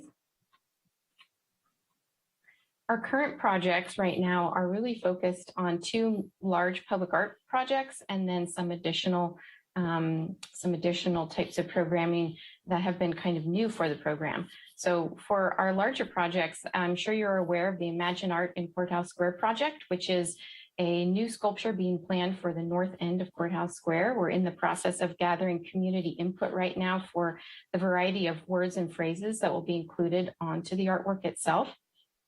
The 5th Street Parking Garage project is also in the works. We have 3 finalist designs, which are available to view on our website, and you can take a survey to let us know what you think. So for our newer programs, because of the pandemic and because we were not able to hold Live at Juilliard 2 years in a row, we reallocated those funds to musician relief grants, which supported a little over 70 musicians here in Santa Rosa who were not able to perform during the last 1.5 years because of the pandemic. We have been integrating the Out There Santa Rosa program with the public art program, and that continues right now. And we'll be launching some new things later this year, so stay tuned for that. We've also formed 3 different task forces of the Art and Public Places Committee to address goals that have been identified in the strategic plan, such as diversity, equity, and inclusion, community engagement, and project development. Next slide, please. Public art and private development, as I mentioned before, is one of the revenue sources for the Public Art Fund, but it's also a program that we run. There's an ordinance adopted in 2016 that provides procedures and standards for the integration of public art into commercial development throughout the city. The allocation is a 1% of construction costs for those commercial projects. The developer can either place artwork on site or contribute to the city's public art fund by paying an in lieu fee. So pictured here are a few examples of the types of art that have been installed by private development. Next slide, please. The ongoing programs that are also a part of the public art program include the public art collection and the art walks that are available for the public to enjoy, as well as any tours that we may give.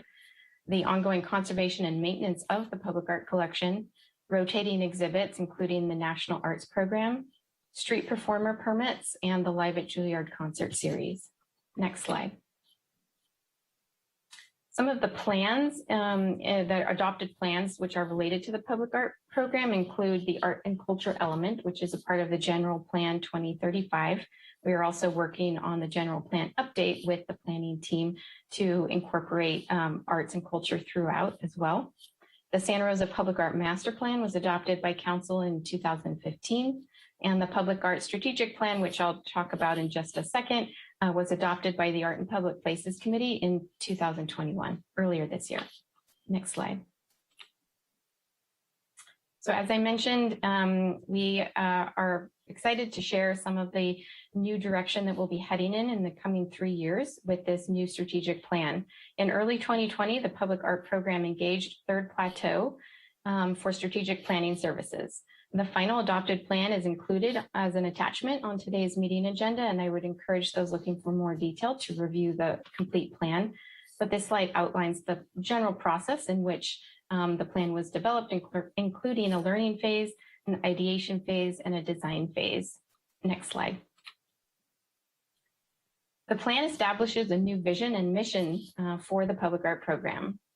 So our vision is an empowered, thriving, and inclusive Santa Rosa community connected through the power of art.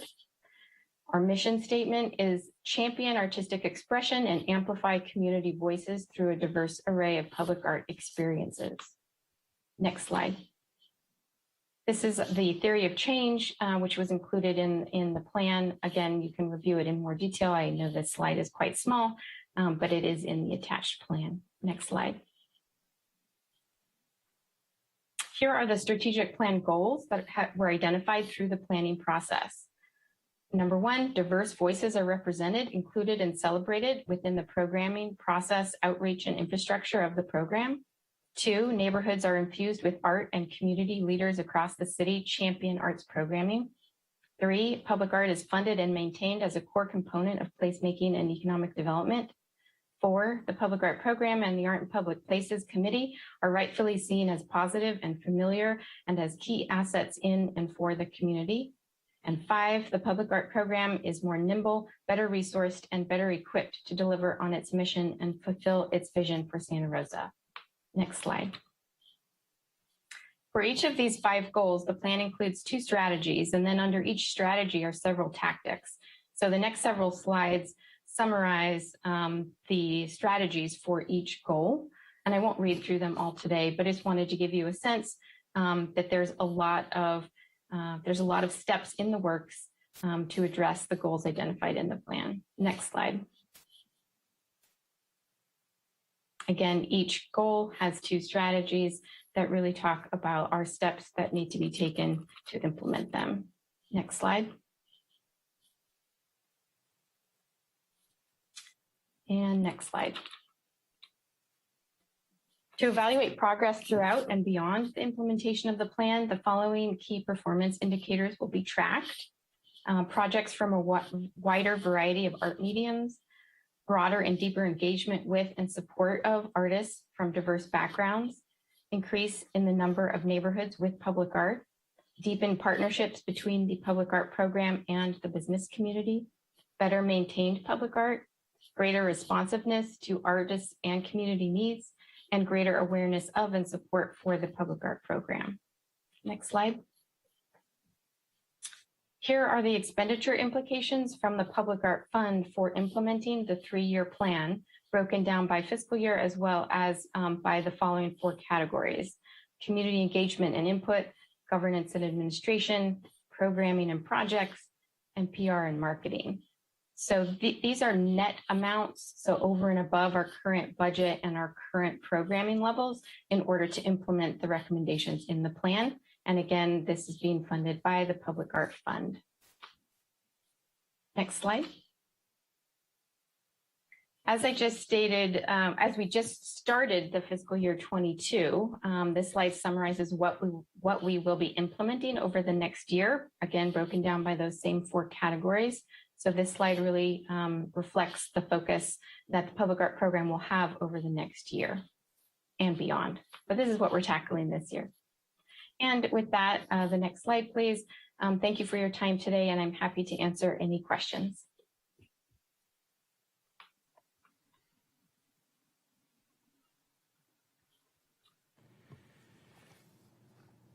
Looks like we don't have any questions, Mayor, so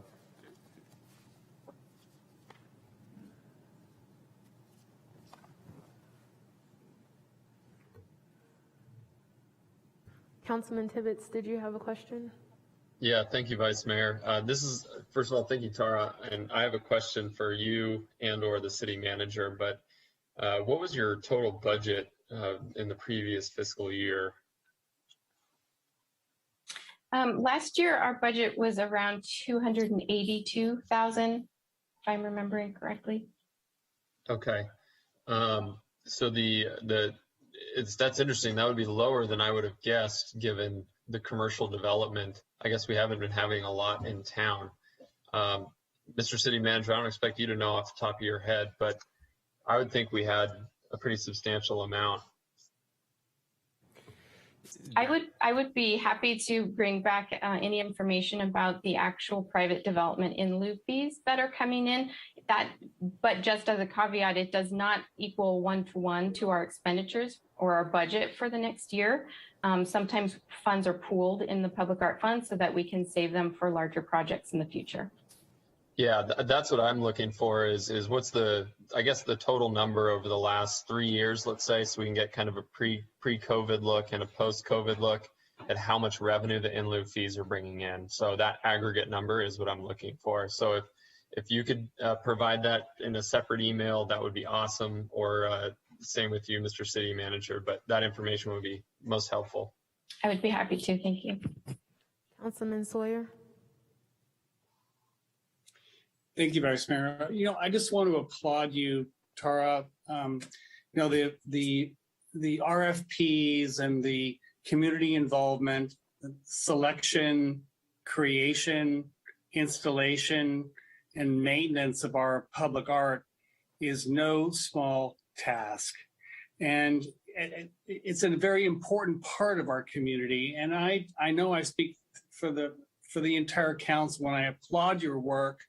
To some it may sound simple, not on this council, but in the community it may seem simple, but it is a major endeavor. And I thank you for you and your team's work in providing our community with one of the most important elements that a community can provide, and that is public art.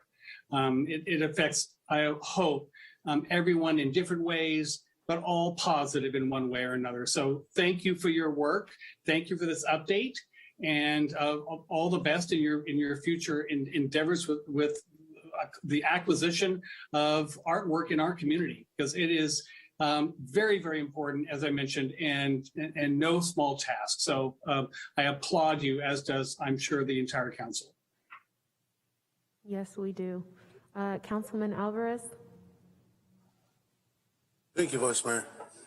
Just want to echo my colleagues' statements. Now that Roseland has become part of the city, hopefully we can see even more artwork in Roseland. And I'm wondering, is there anything that you have planned or might have planned for Roseland?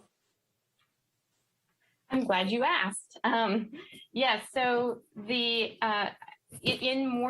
one more layer down in our strategic plan that I didn't go into that level of detail today in the interest of time.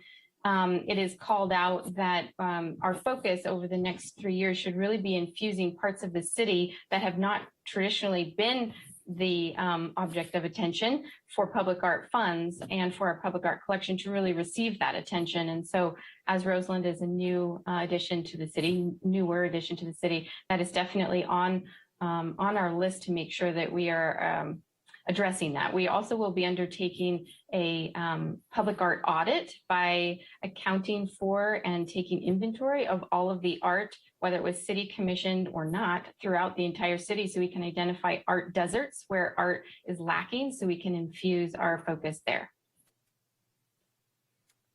I'm very happy to hear. Thank you. Tara, it'd be really nice to see that report once it is complete about where the art is around the city.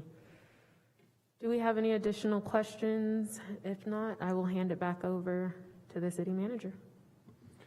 Thank you, Vice Mayor Rogers. Our fourth and final staff briefing of the day is on our Stormwater and Creeks program. Staff will update the council on work undertaken by the Stormwater and Creeks team in the 2020-21 fiscal year, as well as current programs. Claire Myers, our Stormwater and Creeks manager, will be presenting the update. Good afternoon, Vice Mayor and members of the council. I am pleased to be here today to provide you an update on the work that the Stormwater and Creeks team has been doing this last year. Next slide. I think we all know we are very fortunate to be living in Santa Rosa. There are over 100 miles of creek in our city, as shown on our creek map here. No matter where you are close to a creek. Next slide. As a refresher, we are a team of 11 in the water department, although we serve and work with virtually all other departments in the city. And we also fund positions in police and public works.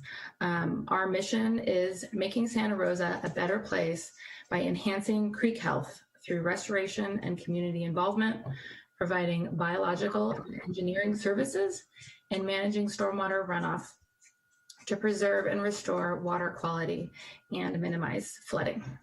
Next slide. We are funded primarily by the Stormwater Assessment Fund. This fund was created by council in 1996 as a long-term funding source to support creek health, water quality improvements, and drainage improvements. The assessment is an annual charge placed on each parcel within city limits. In fact, I will be back later this afternoon to speak with you about that. And then we also receive some funding from the general fund and CIP projects and grants. Next slide.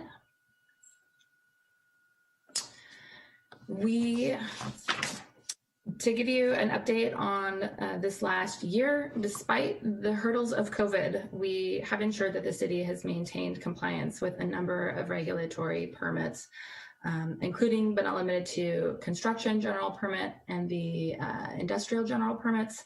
These address stormwater discharges from construction projects and industrial sites, respectively.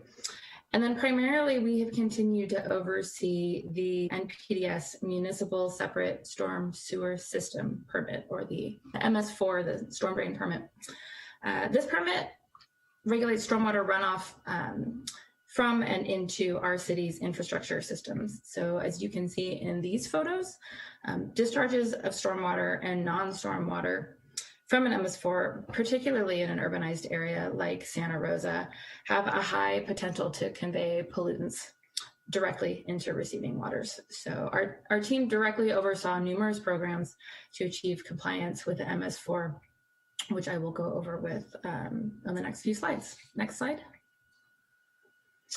So public outreach and education, we have worked hard this last year to get the message out to the public.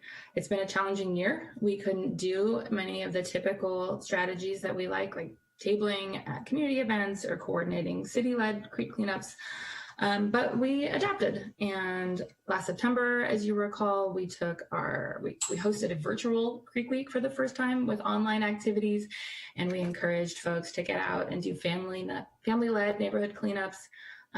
We've continued to partner with schools to educate students and to work with the public, shifting our outreach to online platforms. In 2020, we still managed to host 236 creek presentations and activities, including 200 with school and youth groups, and engage with over 6,500 residents in educational and stewardship activities. So we've maintained websites and our social media presence. We've had a particularly large push the last couple years with our Streets to Creeks campaign, Ours to Protect. That's the logo in the top center. Really just educating the public that stormwater drains directly to the creeks and providing info and Bmps to residences and businesses on how to keep our waterways clean. That online campaign last year saw almost 13 million online impressions and engagement with over 16,000 individuals. So we were really pleased with that. Next slide. We continue to assess water quality within our creeks and our storm drain outfalls, and then direct program resources to reducing any identified pollutants. Our work includes measuring stream temperatures, doing bacterial and chemical analyses, visual flow monitoring, special studies as dictated by the permit. This last year, we completed, for example, a multi-year investigation looking into all the different potential sediment sources that enter the storm drain and what we can do to prevent them. And then we also measure other water quality parameters as required by the permit. Next slide. Best management practices, or BMPs. Our team supports BMP development, inspection, and compliance in a number of ways. For construction, we support review and inspection of stormwater BMPs for construction sites throughout the city. You can see wattles in the photo on the left that are preventing sediment from reaching the storm drains. Low impact development, or LID, is something that you're probably hearing more and more about. These are the small scale landscape features that clean stormwater and allow for infiltration. You see them demonstrated at City Hall. This last year, we updated the cities and the region's LID design manual. We inspected established LID features to make sure they're in compliance, provided technical expertise for projects. And lately, we've been spending some time looking at LID features for the city's own projects, the city CIP projects. For example, the city will be installing LID features for along Fulton Road as a requirement for the Fulton Road widening project. It's required by the MS4 permit. The city is working through how to fund the maintenance of the LID features once they are installed. For Fulton Road, the city's Public Works Department will need to maintain these LID features at an estimated cost of about $25,000 per year, which would be funded out of the Public Works Department. So as we see more and more LID in the city, particularly for CIP projects, we're seeing a need for additional and alternative funding mechanisms for maintenance and monitoring of those features. Next slide. In 2020, we responded to 85 spill discharges, and so far in 2021 to about 45. Each incident typically requires a staff investigation, education, cleanup, enforcement, and follow-up. These photos are some of our more recent spills. You can see the photo on the left was from power washing in downtown Santa Rosa. The top right is some drainage from some dumpsters, and the bottom right, that aqua blue, is a polyurethane spill from a private construction site. Next slide. We have continued to be a one-stop shop for biological and engineering support for most of the city's departments. Our staff prepare environmental documents, project permits, mitigation plans. We do biological surveys and sampling and assist with monitoring during and after construction. We also assist other efforts in the city to support drainage and prevent flooding. This year we worked with FEMA on 2 flood map updates, one for Todd Creek and one for the Laguna de Santa Rosa, and are starting work on a storm drain master plan, which will evaluate the state of all of the storm drains infrastructure in the city to help prioritize future projects. Next slide. This last year, we have unfortunately again been busy on the fire front. For the glass fire, the day after the fire, we were out in the field to find and review storm drain infrastructure damage. The top right photo is a burned storm drain we discovered in Skyhawk. We coordinated with other city departments and the public to keep toxins and debris out of our storm drains and out of our creeks, and also to minimize erosion. So we assisted with design and placement of BMPs on city properties and infrastructure, and we also promoted BMPs on private property. We were able to develop a program to provide free wattles for homeowners, which you can see in the bottom photo there. Next slide. So on a lighter note, some of our more gratifying work we've done this year is on our restoration projects. We've worked on several restoration projects this year. Streamside is one of them. It's a creek big project in Santa Rosa Creek to remove invasive species and restore native habitat. We just began Colgan Creek Phase 2. This is part of an extensive stream restoration project designed to improve flood capacity, improve habitat for fish and wildlife, and to improve public access along the creeks. You can see the full phases 1, 2, 3 laid out on the map at the bottom. Phase 1 was completed in 2014. That's a before and after picture, a during and after picture at the top there. And Phase 2 is currently under construction. So we're very excited about that. Next slide. And then finally, for 19 years, the Creek Stewardship Program partnership of Sonoma Water and the City of Santa Rosa has helped the public understand the benefits of healthy creeks. With shelter in place and other COVID-related mandates, again, we had to adapt. As I said before, we took school programs and Creek Week online. In lieu of community volunteer events, we helped households and groups organize their own small-scale cleanup events. Our team increased the number of cleanups we were doing. That's us in the Tyvek suits down there. And we worked with supervised adult crews and youth corps. Some of the statistics I posted for 2020, we were still able to remove over 1,100 cubic yards of trash in 2020 and commensurate numbers so far this year in 2021. So as a result, our creeks are actually looking pretty good. Next slide. So I just wanted to say thank you for letting me speak today about what our team has been up to this last year. I'm happy to answer any questions you may have.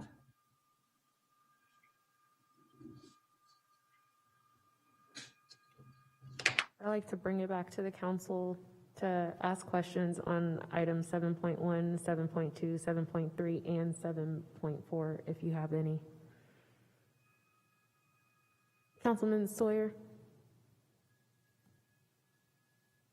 Thank you, Vice Mayor. Not a question, just a comment. I just want to thank you for everything you're doing in protecting 100 miles of creeks. That's a lot of creeks. And I know that you have a very dedicated team and they work very, very hard. And that's a lot of work. And I just, I think we forget sometimes as we move through Santa Rosa and we cross the bridges, the impact that our creeks have, not only to our quality of life, but to the education of our children in environmental issues, et cetera. So I just thank you for all of your very, very hard work in maintaining the quality of our creeks. They're vital. Santa Rosa has more than its share, and we're lucky to have them, and we're lucky to have you helping us protect them. Thank you very much. Thank you. It looks like John beat me to that comment, Claire, but echo what John said. Seeing no additional comments, questions, we are now taking public comment on item 7. Madam Host, do we have any public comment? We have no live public comments from council chamber. And let's see, and I see no hands being raised via Zoom for public comment on staff briefings. Additionally, we've received no voice message or written public comments on staff briefings. Thank you, Madam Host. Council, any additional questions or comments? Seeing none, moving on to item 8. City Manager, City Attorney reports. I have 2 quick items, Vice Mayor Rogers and members of the council. First, I wanted to let the council know that we're going to be extending our target date for return to work for our employees to September 20th. Given the increase in positive COVID testing that we've seen countywide, we feel it's wise to extend that deadline and continue to work remotely where necessary until we see a change in those trends. The second thing I'd like to share with the council is just to congratulate one of our key staff members, Bill Rose, our supervising planner, announced that he has accepted a job in the private sector. And I just wanted to thank Bill for his contributions to the city. He has been a voice of wisdom in the planning process for years and years, one of calm and reason and deeply appreciated within the city organization and a real asset. And I'm sure he will be a wonderful value to his new employer. We wish you well, Bill. Thank you, Vice Mayor. Madam City Attorney, do you have a report? I do not have any report, but I would like to echo the city manager's comments about Mr. Rose. He will be sorely missed. He has been a tremendous asset. As I said earlier, really one of the best of the best. We'll miss him. and wish him all great things in his new endeavor. Thanks. Now calling for public comment on item 8. Madam Host, is there any public comment? If you wish to make a public comment on item 8, please raise your hand via Zoom. I do not see any public comments here in council chamber, nor do I see any in Zoom. Additionally, we do not have any written public comments or voice message public comments. Thank you so much. Council, do you have any comments on item 8?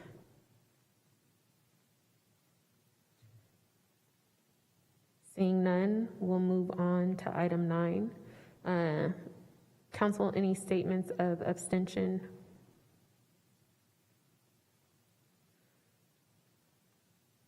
Moving on, we'll move to item 10, Mayor and council members' reports. Are there any reports for us this evening?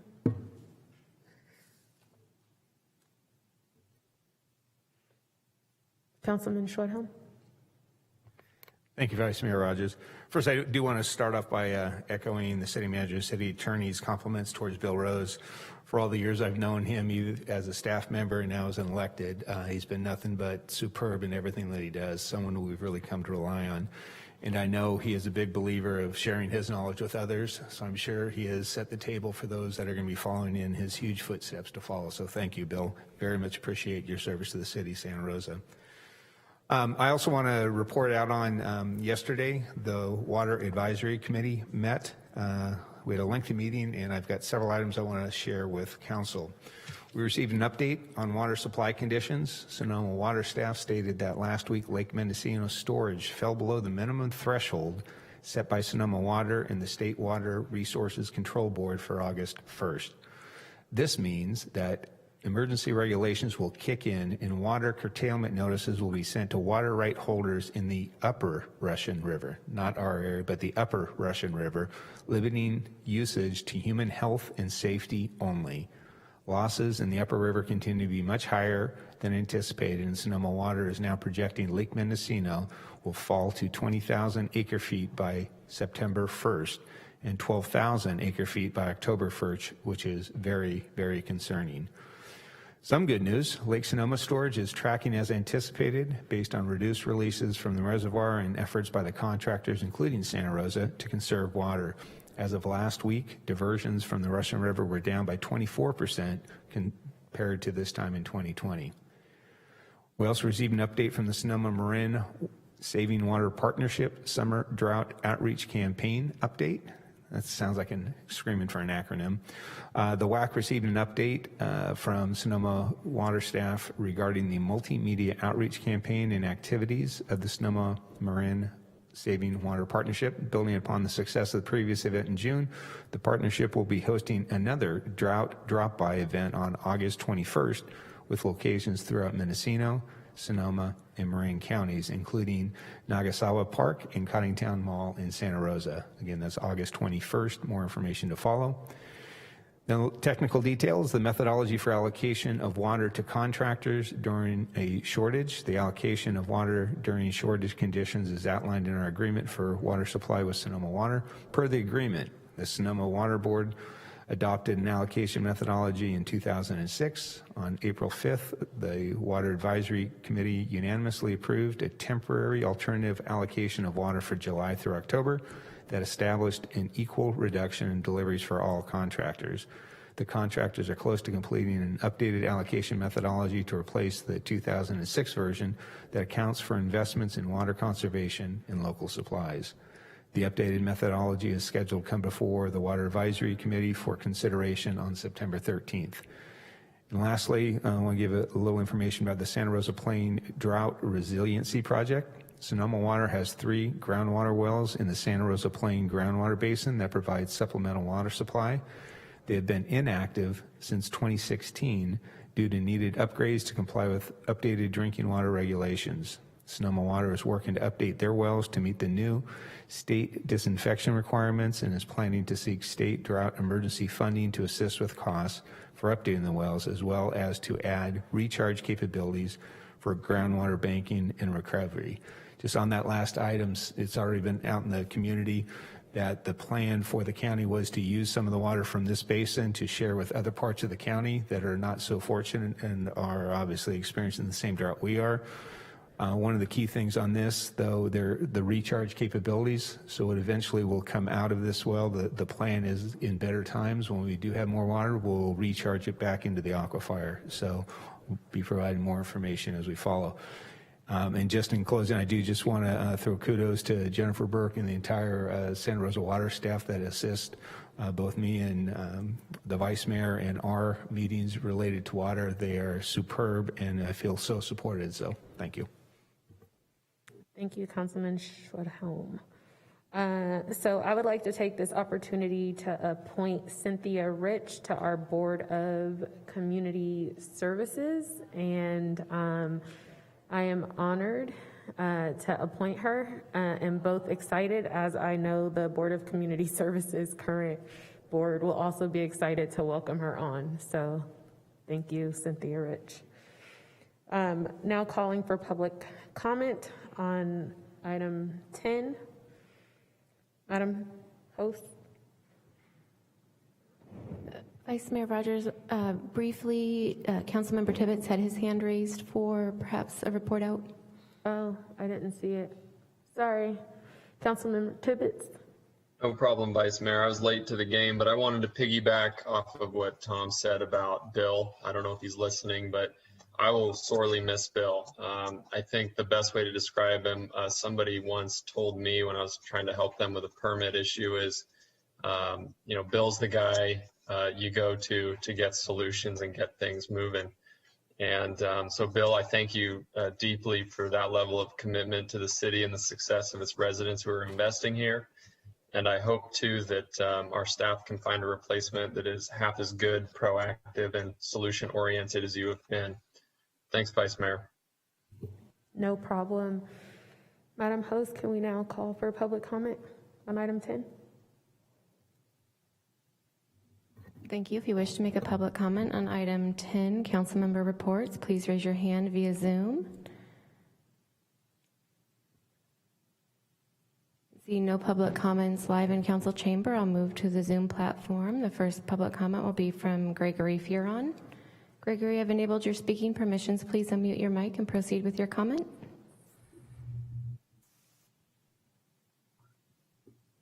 Thank you, Vice Mayor Rogers and members of the council. No one actually commented on ABAG, but I wanted to raise an issue before you that may help out if we can pull it off. Like other local entities subject to the housing dictates of ABAG, your council is trying to find ways to comply with its mandates. But before you take ABAG's requirements as absolute law, I'd like you to review an argument I'm going to make about it being a violation of the rights of your residents to equal protection under the U.S. Constitution's 14th Amendment, Section 1. I'm going to read you a description of how the State Housing and Community Development and ABAG determine Santa Rosa's housing inventory. Quote, the Regional Housing Needs Allocation, which you know as RHNA, process only considers the needs of the population in households who are housed in regular housing market and excludes the population living in group quarters, which are non-household dwellings such as jails, nursing homes, dorms, military barracks. And I'm going to add almost everything that lately has been built for some, for homeless.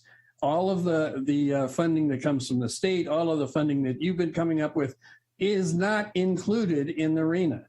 That's right off the ABAG website, with more and more of the actions by you to respond to the housing needs of your residents by authorizing and supporting irregular housing, home key, permanent supportive housing, shelters, safe parking.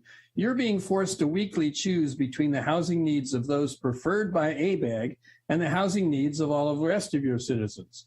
ABAG's allocation formula forces you to prefer one class of citizens over another, those living in housing inside the formula and those who are not. The exclusion of the irregular housing inventory sites in Santa Rosa and the ABAG compliance calculation violates the equal protection rights detailed in Section 1 of the 14th Amendment to a significant number of your citizens who you swore to serve. I'd like you to challenge the constitutionality of the ABAG RENA allocations on that basis before the August 30th deadline for their acceptance of comments. Thank you.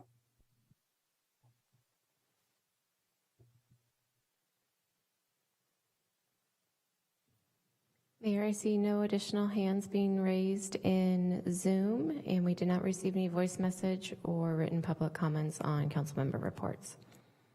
Thank you so much. Moving on to item 11, approval of the minutes. We have one set of minutes for June 8th, 2021, which was a regular meeting.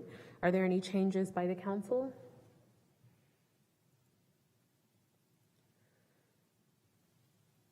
Seeing none, these minutes will be approved as submitted. Now on to item 12, consent items. City Manager, take it away.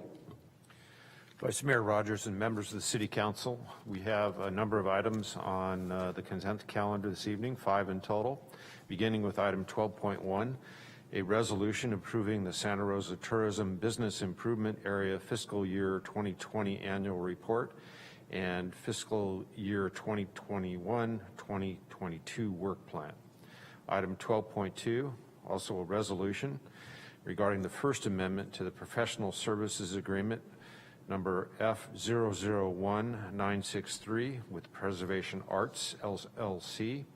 Item 12.3, a resolution authorizing the submittal of an application to the State of California Department of Housing and Community Development's Infill Infrastructure Grant Program for an amount not to exceed $30 million for a qualified infill area. Item 12.4, a resolution authorizing a small enterprise agreement number F001808 with ESRI for GIS software. And finally, item 12.5, an ordinance adoption, an ordinance of the Council of the City of Santa Rosa amending Title IX of the Santa Rosa City Code by adding Chapter 9-30, Zero Waste Foodware Ordinance. Council, are there any questions regarding the consent calendar? Yes, Councilman Sawyer. Thank you, Vice Mayor. I'm just curious about 12.2, the contract with Preservation Arts. And just give me, if we could get a explanation as to why the increase and the importance of that increase. So if I could call on Tara Thompson, our Arts and Culture Coordinator, to address that question.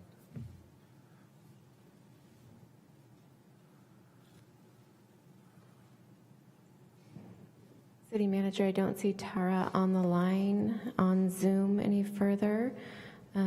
I will be promoting Claire Hartman to hopefully be able to field the question in Tara's absence.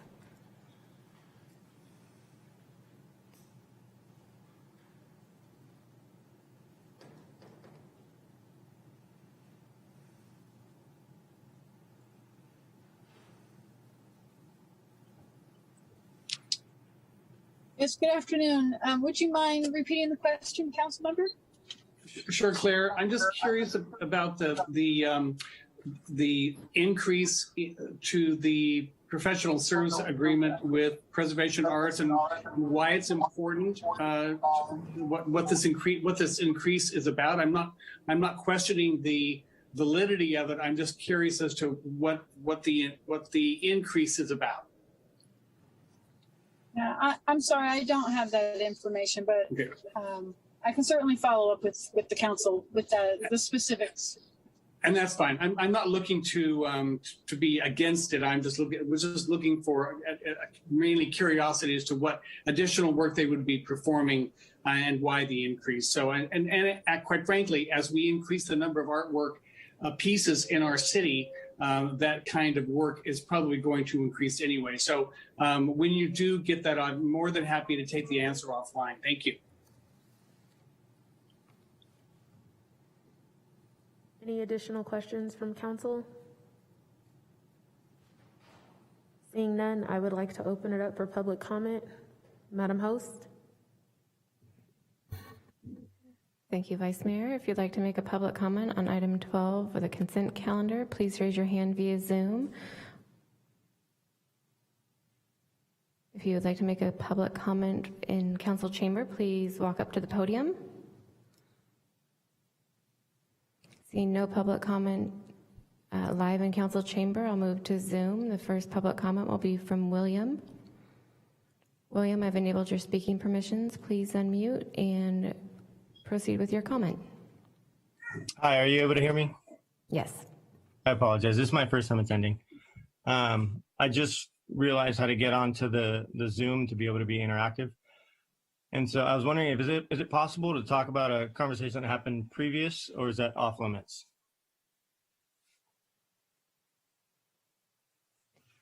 Unfortunately, we are, depending on where we're at on the agenda, we had offered an opportunity to make public comment at the time that agenda item was called and cannot proceed with additional public comment on that item. There is an opportunity under item 13 and item 17 for public comment on non-agenda items that you can speak on. Okay, so I can circle back onto that question later on.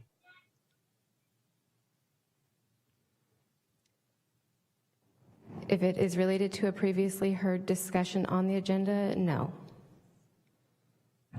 Dang. I'm just curious about how much of the pollutants that were causing and found in the creeks were due to the homeless population, and if that's being tracked or not.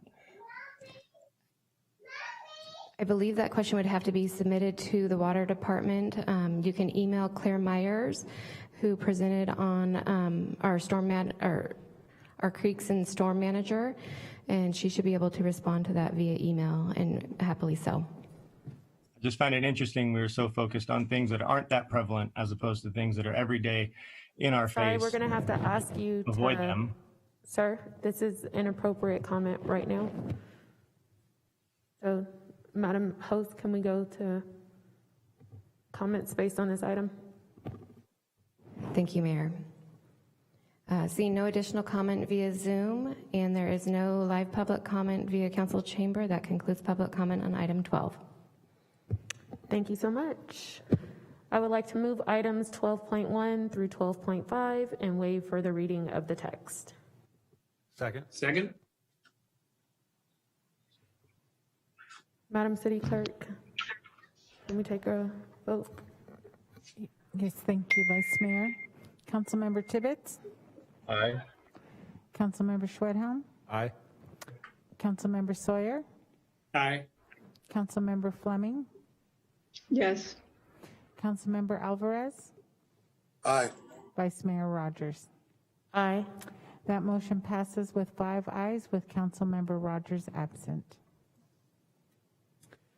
Seeing as though it is not 5 o'clock and we cannot move on through the agenda yet, I would like to take a 5-minute break and be back at 5:03. Thank you.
Sorry.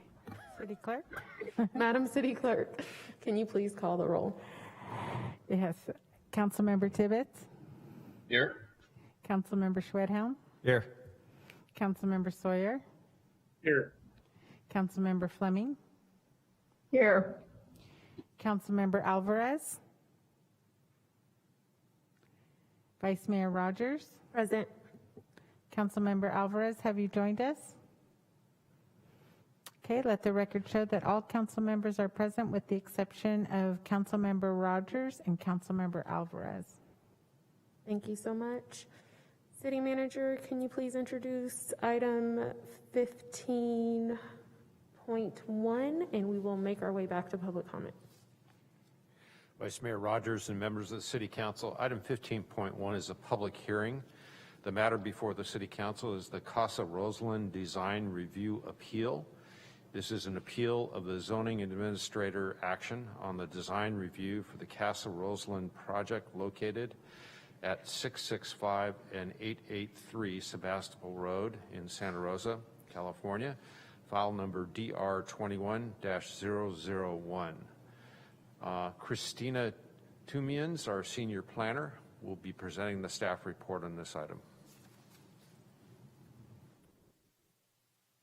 Prior to the presentation, may I ask if any of the council members have any ex parte disclosures? Seeing none, Christina, we can proceed. Thank you.